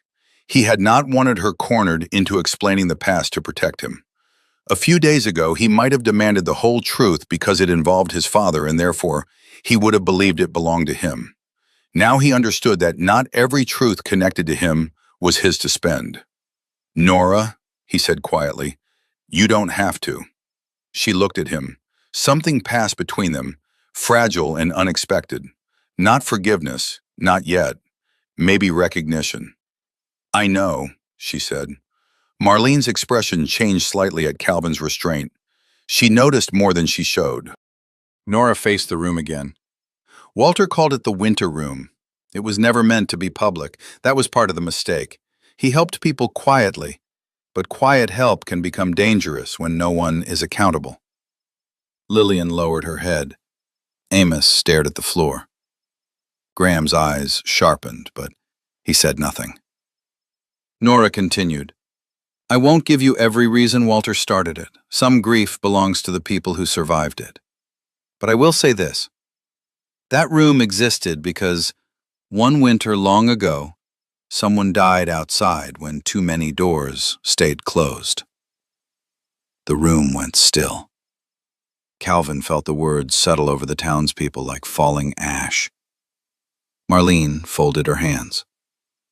Nora, did you understand the legal risk? Yes. And Walter? He understood risk, Nora said. He did not always respect rules. A faint, painful smile moved across Amos's mouth. That sounds like Walter, he murmured. Marlene heard him but did not smile. Graham stepped forward again. This is exactly why responsible transition matters. My group has offered to restore the property, preserve the hall's history, and bring it under proper management. Pine Hollow can honor Mr. Mercer's intentions without continuing unsafe practices. A few people nodded. Calvin saw them. He did not blame them. That hurt more than blame would have. Dale's breathing changed beside him. At first, Calvin thought the older man was cold again. Then he saw Dale's hands shaking, not from temperature, but from humiliation. The former trucker sat hunched, eyes fixed on the floor, his rough fingers gripping the coffee cup someone had brought him from the town office. He had survived a night in the winter room, but sitting under fluorescent lights while strangers debated whether his need had been worth the risk, seemed to be undoing something in him. Rex saw it too. The old German shepherd left Calvin's side. He moved slowly down the narrow space between chairs, black and gold coat brushing against knees, silver muzzle lowered. The room watched him. Rex did not go to Nora. He did not go to the front. He walked to Dale and lay down across the man's boots, resting his head against Dale's ankle. Dale froze. Then his large, scarred hand lowered, uncertain, and settled on Rex's head. No one spoke. Even Graham looked away. The moment was small, but it changed the temperature of the room. Dale was no longer a liability, a case, a man used in an argument. He was a person with a trembling hand resting on the head of a dog who remembered him. Dale swallowed hard. Walter never made me feel like trash, he said. His voice was low, rough, and it carried because everyone was silent. I'd been driving 36 hours that week, got stranded outside town, no money for a room after repairs. I was going to sleep in the cab with a bad heater and tell myself I'd done worse. He looked down at Rex. Walter found me because this dog wouldn't stop barking at the lake road. He didn't ask me how I got there, didn't ask why I hadn't planned better. He just opened the door, made coffee, and said, "Fire's free tonight." Lillian wiped at one eye. Dale looked toward Marlene, shame still in his face, but no longer ruling it. That room didn't save me because of blankets. It saved me because for one night, nobody looked at me like I was a problem they had to step around. Marlene's face remained firm, but her eyes softened. Calvin felt the weight of the moment settle onto him. He had spent 19 years believing Walter's silence meant absence. Now he was standing among people who had survived because Walter's silence had sometimes made room for dignity. The knowledge did not erase Calvin's hurt. It complicated it. It made it harder to hate cleanly. And perhaps that was the beginning of something more honest than forgiveness. Marlene took a breath. Mr. Mercer. Calvin stepped forward. The room turned to him. He had spoken to commanders, review boards, grieving families, doctors, attorneys. He knew how to keep his voice level when the body wanted to break. But this was different. Here the uniform was gone. The mission was unclear. The enemy was not a man across the room, not even Graham with his polished folder. The enemy was the easy lie that one choice could remain pure. My father was wrong, Calvin said. A ripple moved through the room. He continued before anyone could react. He was wrong to keep that building operating without permits, inspections, insurance, or any plan beyond his own stubborn belief that he could handle whatever came. That put people at risk. It put this town at risk. Graham's expression did not change, but Calvin could feel the man preparing to use the admission. Calvin turned slightly, including him in the next words. But if the only answer to imperfect kindness is to shut the door and sell the land to someone with better paperwork, then we haven't solved anything. We've just made suffering more orderly from a distance. Marlene watched him carefully. Calvin looked at Dale, then Amos, then Lillian, then Nora. I'm not asking anyone to pretend my father was a saint. He wasn't. I'm not asking the town to ignore safety. You shouldn't. But last night, there was a man outside in a storm, and a room my father left behind still had enough warmth in it to keep him alive. If that makes me responsible, then I'll be responsible. The words surprised him as he said them. Not because they were dramatic, because they were true. Graham closed his folder. Responsibility requires resources, Mr. Mercer. I know. Money. I know. Expertise. I know. Time. Calvin looked at him. I said I know. The room held its breath. Marlene stepped in before the exchange could sharpen. Here is what will happen. Effective immediately, the community hall remains closed for overnight use. No exceptions without town authorization. The fire department will inspect the structure. The building committee will review its status. Mr. Mercer, if you wish to propose a legal, limited, cold weather refuge, you have 7 days to submit a written plan. 7 days? Calvin asked. That is more generous than code requires, and less than reality requires. Marlene nodded once. Often the case. Graham's voice came smooth from the side. My offer remains available, of course, and I would be willing to discuss preserving a memorial component in any redevelopment plan. Rex lifted his head from Dale's boots and looked at Graham. No growl, just a long, steady stare. Graham paused, then looked away first. Calvin noticed. So did half the room. Marlene gathered her papers. This meeting is adjourned. People began to stand, slowly, speaking in low tones. Some avoided Calvin's eyes. Others gave him small nods that meant nothing certain. Nora came close but did not touch his arm. You didn't force me to speak, she said. It wasn't mine to force. Her pale eyes filled with something like relief. Walter would have needed longer to learn that. Calvin looked toward Rex, who was still beside Dale. Maybe I did too. Outside, the snow had started again, light and soft, falling over the steps of the municipal hall. Calvin stood beneath the awning with Rex at his side, while Dale smoked half a cigarette with shaking fingers before crushing it out in shame. Sorry, Dale muttered. For what? For needing things. Calvin looked at him a long moment. Then he said, Don't apologize for surviving. Dale's face tightened, and he turned away. Across the street, Graham Voss stood beside his dark SUV, speaking quietly into his phone. He did not look angry. That concerned Calvin more than anger would have. Graham looked patient. Patient men with money could wait for desperation to do their work. Marlene's 7 days settled over Calvin like fresh snow. Quiet, cold, heavy. He had no nonprofit, no permit, no insurance, no funding, no team, no experience running anything like a shelter.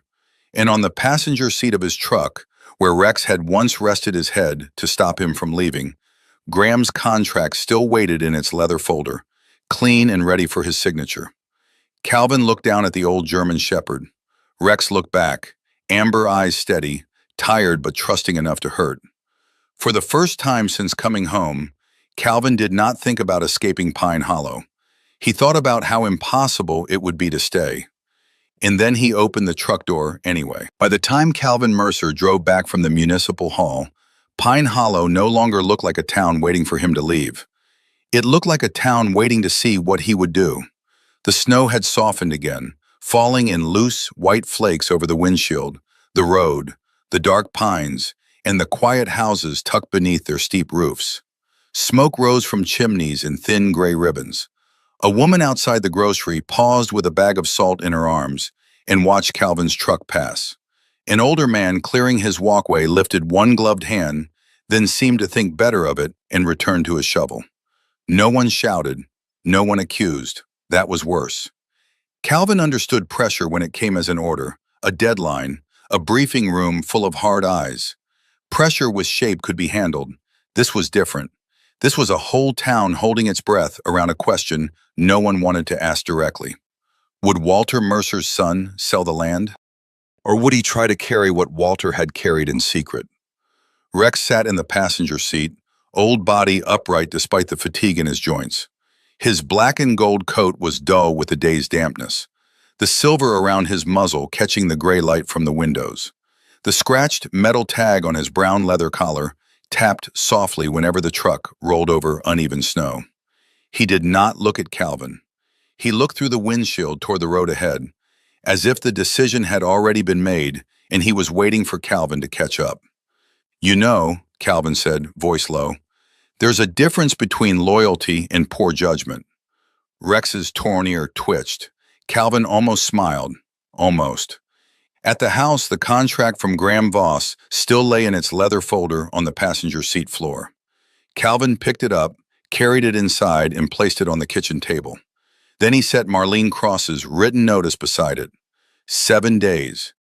Submit a legal operating proposal for limited emergency cold weather use of the Lake Road Community Building. No overnight occupancy until approved. Fire inspection required. Liability structure required.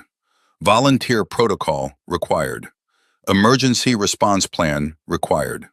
Calvin read the list again and felt the old military part of his mind begin organizing the impossible into categories. Not emotion, not memory, tasks, structure, risk, resources. He pulled out a yellow legal pad from Walter's desk and wrote at the top, "Winter room, legal plan." Then he sat there for nearly 10 minutes, pen still in hand, unable to write another word. Because Walter had not left him a plan. Walter had left him a wound with a roof over it. Rex came into the kitchen and sat beside his chair. Calvin looked down at him. "Don't look at me like that. You don't know zoning code." The old shepherd held his gaze calmly. Calvin wrote the first item. Make it safe. That at least he understood. The first call he made was to a man named Owen Rusk. Owen had served with Calvin many years earlier, before leaving the Navy and becoming a civil construction consultant in New Hampshire. He was 56, barrel-chested, with a shaved head, a blunt nose broken more than once, and a thick gray mustache that made him look permanently unimpressed. His voice over the phone was gravelly and direct, the voice of a man who had survived both combat and municipal permitting and considered the second more aggravating. "You calling because you miss me?" Owen asked. "No." "Good. That would make both of us uncomfortable." Calvin explained the situation in plain terms. Old building, emergency cold weather use, no paperwork, 7 days to submit a basic plan. Owen was silent for a few seconds. "You always did collect impossible errands. I need enough to show the town I'm serious. You need a fire inspection, occupancy limit, volunteer procedures. A waiver won't save you, and don't let anyone sleep near a wood stove unless the chimney's clean enough to eat off." "I know." "No, you don't. You know danger. This is liability. It's uglier." Calvin looked at the papers on the table. "Can you help?" Owen exhaled. "Send photos, measurements, utility info, chimney condition, exits, access road, nearest medical response, everything. I'll give you a skeleton plan, free." "I can pay." "I know. I said free." Calvin paused. "Why?" Owen's voice softened by a fraction. "Because you called before you ran. That's new." The line went quiet between them. Calvin did not know what to do with being known that accurately. "Send the files," Owen said, rough again, "and keep the dog away from rotten floorboards." Calvin looked down at Rex. "He outranks most consultants." "Then tell him to inspect the exits." By afternoon, Walter's house had changed from a place of mourning into a field office. Calvin moved through rooms with a tape measure, flashlight, notebook, and phone camera. He photographed breaker panels, window latches, old extension cords, smoke detectors that needed replacing, the chimney cap, the steps buried under snow, the narrow access road that could become deadly in a storm. Rex followed every movement, sometimes ahead of him, sometimes behind, silent as a shadow with amber eyes. Amos Reed arrived just before 3, carrying a metal toolbox older than Calvin. The retired mechanic looked frail under his brown coat, his shoulders bent and his white hair flattened beneath a wool cap. But when he opened the electrical panel in the winter room, his hands steadied. Tools brought back authority to him. His face, lined and weather-burned, changed from old man to craftsman. Walter patched more than he replaced, Amos muttered. That bad? That Walter. He tested outlets, frowned at a junction box, and tapped one wire with a screwdriver. This needs proper work, not Amos with a flashlight work, but I can tell you what to write down. Calvin wrote. By 4, Lillian Price called from the church office, her voice thin but determined. I spoke to Pastor Ellen. We have 6 wool blankets in storage, 2 boxes of adult coats, socks, and 3 thermoses nobody uses because they leak if you turn them sideways. Lillian, you don't have to. Don't tell an old woman what she has to do, Calvin Mercer. It makes you sound younger than you are. He closed his eyes briefly. Yes, ma'am. And Walter always hated thin blankets. Put that in your plan. I don't think Marlene needs blanket philosophy. She does if she has any sense. Dale Hargrove came near dusk. He looked stronger than the day before, though still worn around the eyes. His brown canvas coat had dried stiff, and his red and black flannel shirt was buttoned wrong at the middle, as if he had dressed in a hurry and did not want anyone to notice. He carried a shovel, a hammer, and a length of rope. I can fix the railing, he said. You should be resting. I rested 19 hours. I'm done with it. Calvin studied him. Dale's pride was not loud, but it was fiercely intact. Work was the only kind of gratitude he could offer without feeling diminished. Calvin nodded toward the porch. Railing first, then the steps. Dale's expression eased. Yes, sir. Don't call me sir. Habit. Whose? Dale looked toward the winter room. Men who opened doors. They worked until the light faded. Dale repaired the split railing with slow, careful strength. Amos marked electrical hazards with blue painter's tape. Lillian arrived with Pastor Ellen's blankets stacked in the back seat of Nora's car, though Lillian stayed only long enough to scold everyone for standing in the cold with uncovered heads. Nora came last. She did not bring food this time. She brought a metal cash box. It was dark green, dented along one corner with a rusted handle and a strip of masking tape across the lid. Walter's handwriting marked it in black ink. Winter Notes. Nora held it against her body as if it were heavier than metal. Calvin met her on the porch. Rex stood between them, tail low, watching. I should have given you this earlier, Nora said. You weren't ready. No. She looked at him. Neither were you. Calvin accepted that. She handed him the box. There's no grand secret in it, no account numbers, no hidden deed. Walter was not dramatic enough for buried treasure. What is it? Names, needs, things he was afraid to forget. Inside the kitchen, Calvin opened the box beneath the yellow light. There were index cards, dozens of them, some white, some yellowed, some torn from envelopes, all written in Walter's plain, blocky handwriting. Amos, side door freezes below 10 degrees. Check Thursdays. Lillian, leave wood before storm, not during. She hates being seen needing it. Dale H., coffee black, no questions first hour. Mrs. Klein, afraid to sleep alone when wind hits north wall.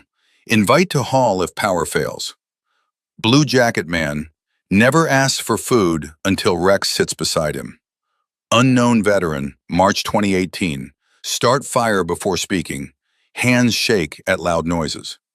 Calvin read card after card. No speeches, no explanations, just details. Small, precise acts of attention. His father had not written feelings. He had written what kept people alive, what preserved dignity, what prevented shame from closing a mouth before help could enter. Calvin's chest tightened so slowly it felt like pressure from deep water. For 19 years, he had remembered Walter as a man who did not know how to love. Now he wondered if Walter had loved the only way he could, by noticing what people needed and making sure the world did not humiliate them for needing it. The re-hook came in silence. Rex stepped forward and nosed one card out from the pile. It slid across the table and landed near Calvin's hand. The card was older than the others, its edges softened by use.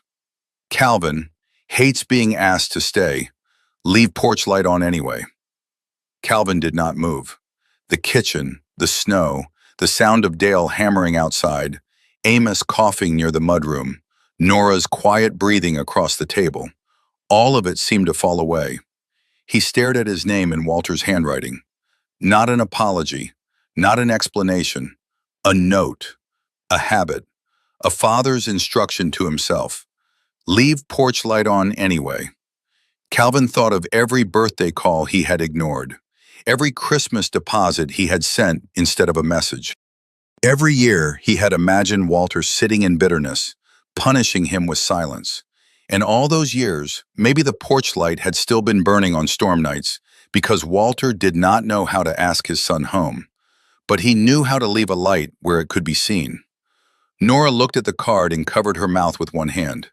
I didn't know that one was in there, she whispered. Calvin believed her. Rex rested his muzzle on Calvin's thigh. Not pressing, not forgiving, just there. Calvin closed the box carefully. Thank you, he said. Nora nodded, eyes wet but steady. Don't make him perfect, Calvin. I won't. And don't make yourself the only villain. He looked away. That was harder. Over the next 2 days, the winter room began to change. Not into a shelter, not into a memorial, into something rougher, smaller, more honest. Owen sent a basic framework by email with notes blunt enough to sound like insults. Limit occupancy, no unattended fire, volunteer sign-in, emergency contact sheet, weather-triggered activation only, coordination with town office, no medical claims, no sleeping behind locked doors, clear exits, battery lanterns, fire blankets, carbon monoxide detectors. Calvin printed everything and taped a checklist to the kitchen wall. Amos found a licensed electrician willing to inspect at reduced cost. Lillian organized coats by size, muttering that grown men were worse than children about matching gloves, then immediately apologized for the comparison because there were no children involved and she had meant only stubbornness. Dale cleared the entrance, salted the steps, reinforced the railing, and built a simple wooden rack for blankets. He worked without complaint, but every time someone thanked him, his face closed. So Calvin stopped thanking him directly and started handing him the next task. That worked better. Graham Voss returned on the 4th evening. Calvin found him standing near the winter room parking area, looking up at the building as snow drifted through the twilight. Graham wore the same charcoal overcoat and black turtleneck, his polished appearance almost surreal against the muddy snow and stacked repair materials. His expression was thoughtful, not mocking. You've been busy, Graham said. Calvin stood beside him. Rex came with him, old body tired but alert. Deadline tends to do that, Graham nodded. I spoke with my board. They're willing to add something substantial. If you sign within 48 hours, we'll create a dedicated Walter Mercer memorial room in the restored lodge. Properly heated, accessible, historically designed. We could include photographs, his tools, perhaps even the original sign. Calvin looked at the building. A clean room, a polished plaque, Walter's name in bronze. No liability, no sleeping men with shaking hands, no dangerous chimney, no town meetings. No impossible plan held together by old people, borrowed tools, and a dog who remembered too much. It would be easier. It would even look beautiful. Graham lowered his voice. A memorial can preserve meaning without exposing anyone to risk. Calvin looked at him then. I don't hate you, he said. Graham seemed genuinely surprised. I'm relieved. You're not wrong about the risk. No, I'm not. But a memorial room doesn't open its door in a storm. Graham's face changed only slightly. Calvin continued, "It doesn't make coffee for a man too ashamed to ask. It doesn't let someone sit by a fire without explaining why they ended up cold. It doesn't send a dog to lie down beside him when words would make it worse." Rex stood quietly between them, amber eyes on the snow. Graham closed his gloves around the folder in his hand. "Warmth still costs money, I know, and sentiment has a way of bankrupting good men." Calvin looked back at the winter room. Soda's running. For a moment, neither man spoke. Then Graham gave a small, respectful nod. 48 hours, Mr. Mercer. After that, I cannot guarantee the offer remains." He left without drama. Calvin appreciated that more than he wanted to. On the sixth night, Calvin stayed alone in the winter room with Rex. The repairs were not complete, but enough had changed that the building felt less like a secret and more like a beginning. Temporary battery lanterns hung near both exits. A new carbon monoxide detector blinked green above the wall bench. The fireplace had been cleaned and inspected for limited use under supervision. A clipboard sat by the door with draft procedures. Blankets were folded by size. Mugs had been washed, counted, and placed upside down on a clean towel. Outside, snow fell quietly. Inside, firelight moved across the worn floorboards. Calvin sat on a bench near the hearth, elbows on his knees, hands clasped. The camouflage sleeves of his shirt were rolled once at the wrists, still neat, still controlled. But his face had changed in the firelight. The hard angles remained, the strong jaw, the clean shave, the silvered hair, but something in his eyes had loosened. Sadness no longer sat behind them like a locked door. It moved closer to the surface, dangerous, inhuman. Rex lay beside him. The old shepherd's breathing was slow. His black and gold body looked heavy with age, his silver muzzle resting near Calvin's boot. Every now and then, his torn ear flicked at a sound in the walls. Calvin stared into the fire. "I thought he abandoned me," he said. His voice sounded strange in the empty room. Rex did not move. Calvin swallowed. "I built my whole life around that. I made it clean, simple. He chose everyone else. I left because I had to. I stayed gone because he deserved it." The fire cracked softly. "But maybe I like that version because it let me be the one who survived something. Maybe it let me send money instead of coming home. Maybe it let me turn every unanswered call into proof that I was right." He looked down at Rex. The dog opened his eyes. "I hated him for letting me go," Calvin whispered. "And maybe I hated him because part of me knew I was the one who kept going." Rex lifted his head with effort and placed it on Calvin's knee. The weight was warm, real, and wordless. Calvin's hand lowered onto the old dog's neck, fingers sinking into thick fur. He did not cry, not fully, but his breathing changed, and for the first time in the winter room, he did not try to correct it. There was no instant healing, no voice from heaven, no forgiveness arriving clean and complete. Only a man, a dog, a fire, and a room built from guilt that was slowly being asked to become something better than guilt. Sometimes that was all a broken soul could bear at once. By midnight, Calvin locked the winter room and walked home beneath steady snow. Rex moved slower now, tired from the long day, but he stayed close. At Walter's house, Calvin filled the dog's bowl, checked the porch light, and left it burning. He slept for 5 hours without waking. At dawn, the house was blue with early winter light. Calvin came downstairs expecting to find Rex by the door. The blanket near the entryway was empty. The food bowl was untouched. The old leather leash lay on the floor where Rex had dropped it before. Calvin opened the front door. Cold air rushed in. On the porch, fresh paw prints crossed the snow. They led down the steps, past the gate, and toward the pale road that curved through the pines toward Mirror Lake. Calvin stood in the doorway, suddenly awake in every part of himself. "Rex?" No bark answered. Only the white morning. Only the fading trail of an old dog heading toward the frozen lake. Calvin Mercer followed Rex's tracks before the sun fully cleared the pines. The morning was pale and breathless, the kind of Vermont morning that made every sound feel private. Snow lay smooth over the yard except where the old German shepherd had passed through it, leaving a line of paw prints from the porch steps to the gate, then down the road toward Mirror Lake. The prints were uneven.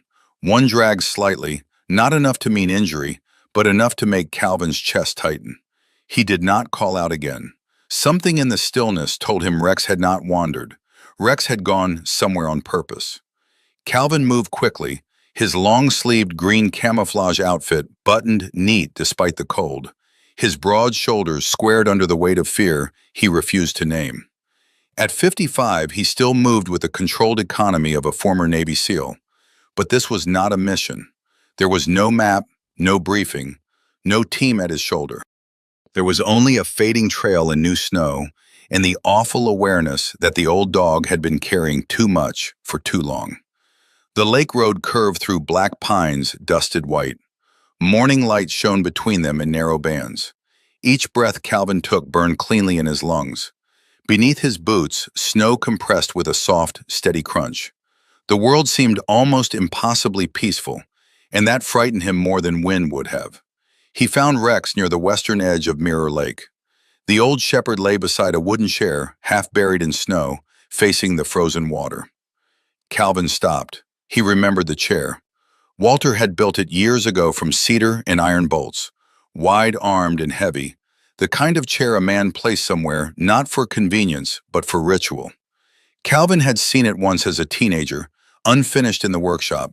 Walter had told him it was for watching the lake freeze. Calvin had laughed then, asking why anyone would watch water become useless. Walter had said, "Some things aren't useless just because they've gone still." Calvin had forgotten that, too. Rex lifted his head when Calvin approached. The German shepherd's black and gold coat was dusted with snow. His silver muzzle looked almost white in the morning light, and his amber eyes were tired but calm. One torn ear angled toward Calvin. His brown leather collar sat crooked around his thick neck, the scratched metal tag resting against his chest. "Rex?" Calvin said softly. The dog's tail moved once against the snow. He was not trapped. He was not panicked. He had chosen this place. Beside his front paws, half covered by fresh powder, sat a small metal box. It was not the green cash box Nora had brought. This one was narrower, darker, an old military ammunition tin with rust along one hinge and a strip of cloth tied around the handle. Calvin crouched and brushed snow from the lid with gloved fingers. His hands, broad and steady, paused when he saw his name written across the top in faded black marker. Calvin. For a moment, he did not open it. The lake stretched white and silent before him. The pines stood behind him. Rex watched from the snow with the same patient gravity he had carried since Calvin first saw him on the porch. All week, the dog had been leading him through Walter's unfinished language. Doorsteps, names, roads, rooms, notes. Now there was one thing left. Calvin opened the box. Inside, wrapped in oilcloth, was an envelope. The handwriting was Walter's. Not careful, not elegant, blocky, plain, a carpenter's hand forcing emotion into straight lines. Calvin sat slowly in the wooden chair. The cold from the seat came through his clothes, but he barely felt it. Rex laid his head near Calvin's boot, his body turned toward him instead of the lake, as though his duty had shifted from guiding to witnessing. Calvin opened the letter. "Calvin, if you find this, it means I failed to say it while I was breathing.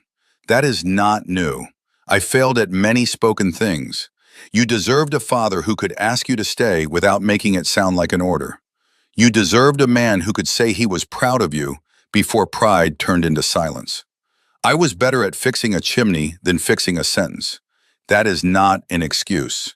It is only the truth I have. The night you left, I came home fast because I thought there was still time. I had seen Samuel Pike outside the store. He was drunk and angry and asking for a ride. I said no. I told myself I had to get back to you. I told myself Samuel would find another door. When you walked out, I heard my own voice fail me. I said the wrong words because the right ones were too big for my mouth. I should have said, please stay. I should have said, I do not know how to be your father, but I am trying. I should have said, if you leave tonight, I will keep a light on anyway. Samuel died before morning. You left before morning too. One death the town could see, one I carried alone. The winter room began because I could not bear another frozen man on my conscience. But it kept going because I learned something late. People do not always need saving the way proud men imagine saving. Sometimes they need a door unlocked without questions. Sometimes they need coffee without a sermon. Sometimes they need a dog to sit near them because a dog does not ask why they fell. If you are reading this, Rex has done what I could not. He brought you back to the parts of me I did not know how to show you. Do not make a monument of me. I do not deserve one. Do not bury yourself in my guilt either. You do not deserve that. If you sell the place, sell it honestly. If you keep it better than I did. Put rules where I use pride. Put help where I use secrecy. But whatever you choose, know this. Home is not a place without mistakes. Home is a place where someone leaves the door ready, even after he has lost the right to ask you to come through it. I kept the porch light on. Every winter. Dad Calvin read the letter once, then again. The second time, the words moved less like information and more like hands pressing against old fractures. He did not cry loudly. Nothing in him broke open that dramatically. The change was quieter, more dangerous. His breathing caught, stopped, started again unevenly. His clean-shaven face lowered over the page, the strong jaw tightening and releasing as if he were holding back a grief too old to know how to leave. Rex shifted and placed his muzzle across Calvin's boot. Calvin lowered one hand onto the dog's head. "You stubborn old thing," he whispered. Rex's eyes closed.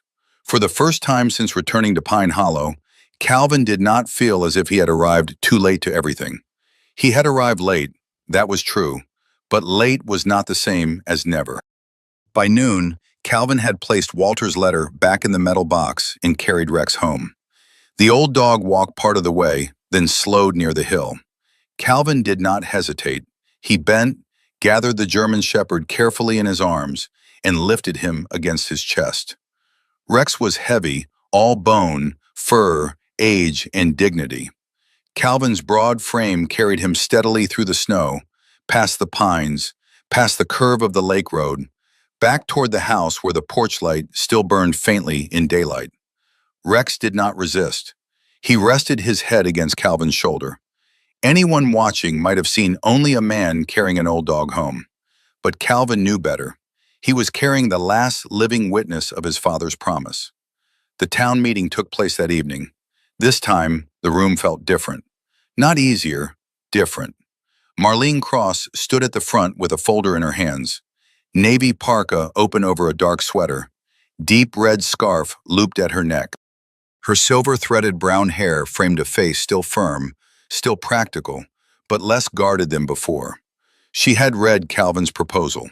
She had also read Owen Rusk's notes, Amos's inspection comments, and the fire department's preliminary checklist. Graham Voss sat near the aisle in his charcoal coat, hands folded, expression composed. Nora Bellamy sat beside Lillian Price.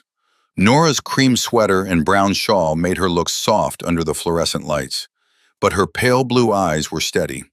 Lillian had brought a bag of folded socks, even though no one had asked her to, her burgundy coat buttoned wrong at the top, and her gray braid falling over one shoulder. Amos Reed sat behind them, white hair under his wool cap, his old mechanic's hands resting on a cane he pretended not to need. Dale Hargrove stood along the back wall, brown canvas coat zipped, red and black flannel visible at the collar. He looked uncomfortable in a room full of attention, but he did not leave. Calvin stood when Marlene called his name. Rex was not with him. The old shepherd was resting at home near the fireplace, wrapped in one of Walter's wool blankets. Calvin had wanted to bring him. Rex had wanted to come. But for once, Calvin had chosen care over symbolism. That felt like learning. Calvin walked to the front and laid 3 documents on the table. "A limited cold-weather refuge proposal," he said. "Weather-triggered only. No regular overnight operation. Maximum 6 adults. No minors. No unattended fire. volunteer log, emergency contact protocol, coordination with the town office before opening, fire inspection required before activation, insurance application already submitted. If inspection fails, it stays closed. Marlene looked at him. And funding? Calvin took a breath. I'm putting the house sale on hold. I'll cover the initial safety work from my own funds. After that, if the town approves the pilot, Winter Room operates through donations, not secrecy. Graham lifted his eyes, not angry, not surprised exactly, measuring. Marlene turned to the room. This is not a vote to approve permanent operation.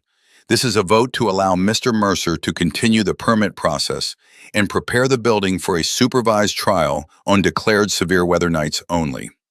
A man near the back asked about liability. A woman asked about traffic. Amos spoke about the electrical issues and what needed repair. Lillian spoke about blankets and dignity until Marlene gently reminded her they were discussing procedure. Dale did not speak at first. Then when the room had nearly moved on, he raised one hand. His voice was low. I don't want that place open because I need somewhere to go. I want it open because someday a man like me will convince himself he can make it one more night in the cold. And he might be wrong. The room quieted. No one looked away this time. Graham stood near the end. Calvin expected one last argument. Instead, Graham buttoned his coat. My firm will withdraw the current offer, he said evenly. It appears the town has a matter to resolve internally. Marlene's eyebrows lifted slightly. Mr. Voss? Graham looked toward Calvin. I still believe development would help Pine Hollow. I also know when a story has moved beyond a clean purchase. There was no villain's defeat in it, no exposed scheme, no crowd turning on him, just a practical man recognizing that not everything worth owning could be acquired at the right price. Calvin gave one small nod. Graham returned it and left without drama. The vote passed. Not unanimously, that mattered. 2 people voted no, 1 abstained. The rest approved the limited pilot process under Marlene's oversight. It was not a triumph. It was a beginning with paperwork, and somehow that felt more honest. 2 weeks later, the first official severe weather notice came through. Winter Room opened for 4 hours under town authorization. The sign on the door was new, printed by the town office and laminated by Lillian because she distrusted flimsy paper in serious weather. Limited cold weather refuge, adults only. Open during declared severe weather events. Check in with volunteer on duty. Inside, the fireplace burned under supervision. Battery lanterns glowed near the exits. A coffee urn sat on the side table beside clean mugs. Blankets rested on the rack Dale had built. A clipboard hung by the door. The old carved sign remained above the mantel. For those who have nowhere warm to go. No one mentioned Walter as if he had been perfect. No one needed to. Nora sat near the window with a mug of tea, not explaining her past. That was allowed now. Some wounds did not need to become public property to be honored. Amos played cards with Dale without either man admitting they were keeping each other company. Lillian folded and refolded socks, then pretended not to watch the door. Marlene stopped by to inspect the logbook and left satisfied, though she told Calvin the emergency exit sign was crooked. It is not, Calvin said. It is, she replied. He fixed it. Rex lay on a thick blanket near the hearth, his black and gold body curved comfortably, silver muzzle resting on his paws. He was weaker now, but peaceful. His amber eyes followed each person who entered, not with suspicion, but recognition. He no longer had to guard the secret alone. Calvin stood by the door in his green camouflage outfit, sleeves neat, posture straight, face clean-shaven and calm. He was not transformed into a cheerful man. His grief remained. His regret remained. But he no longer wore distance like armor. When someone stepped in from the cold, he did not ask for their story. He said, "Coffee's on the left, fire's warm."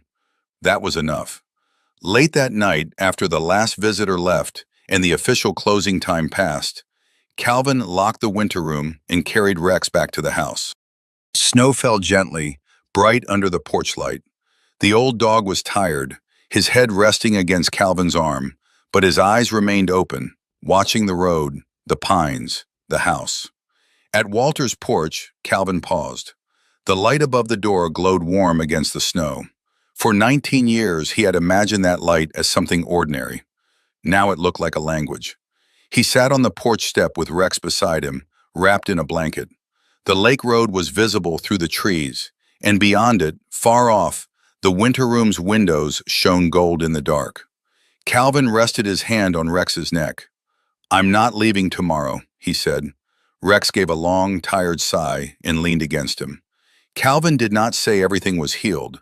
It was not. He did not say he had forgiven Walter completely.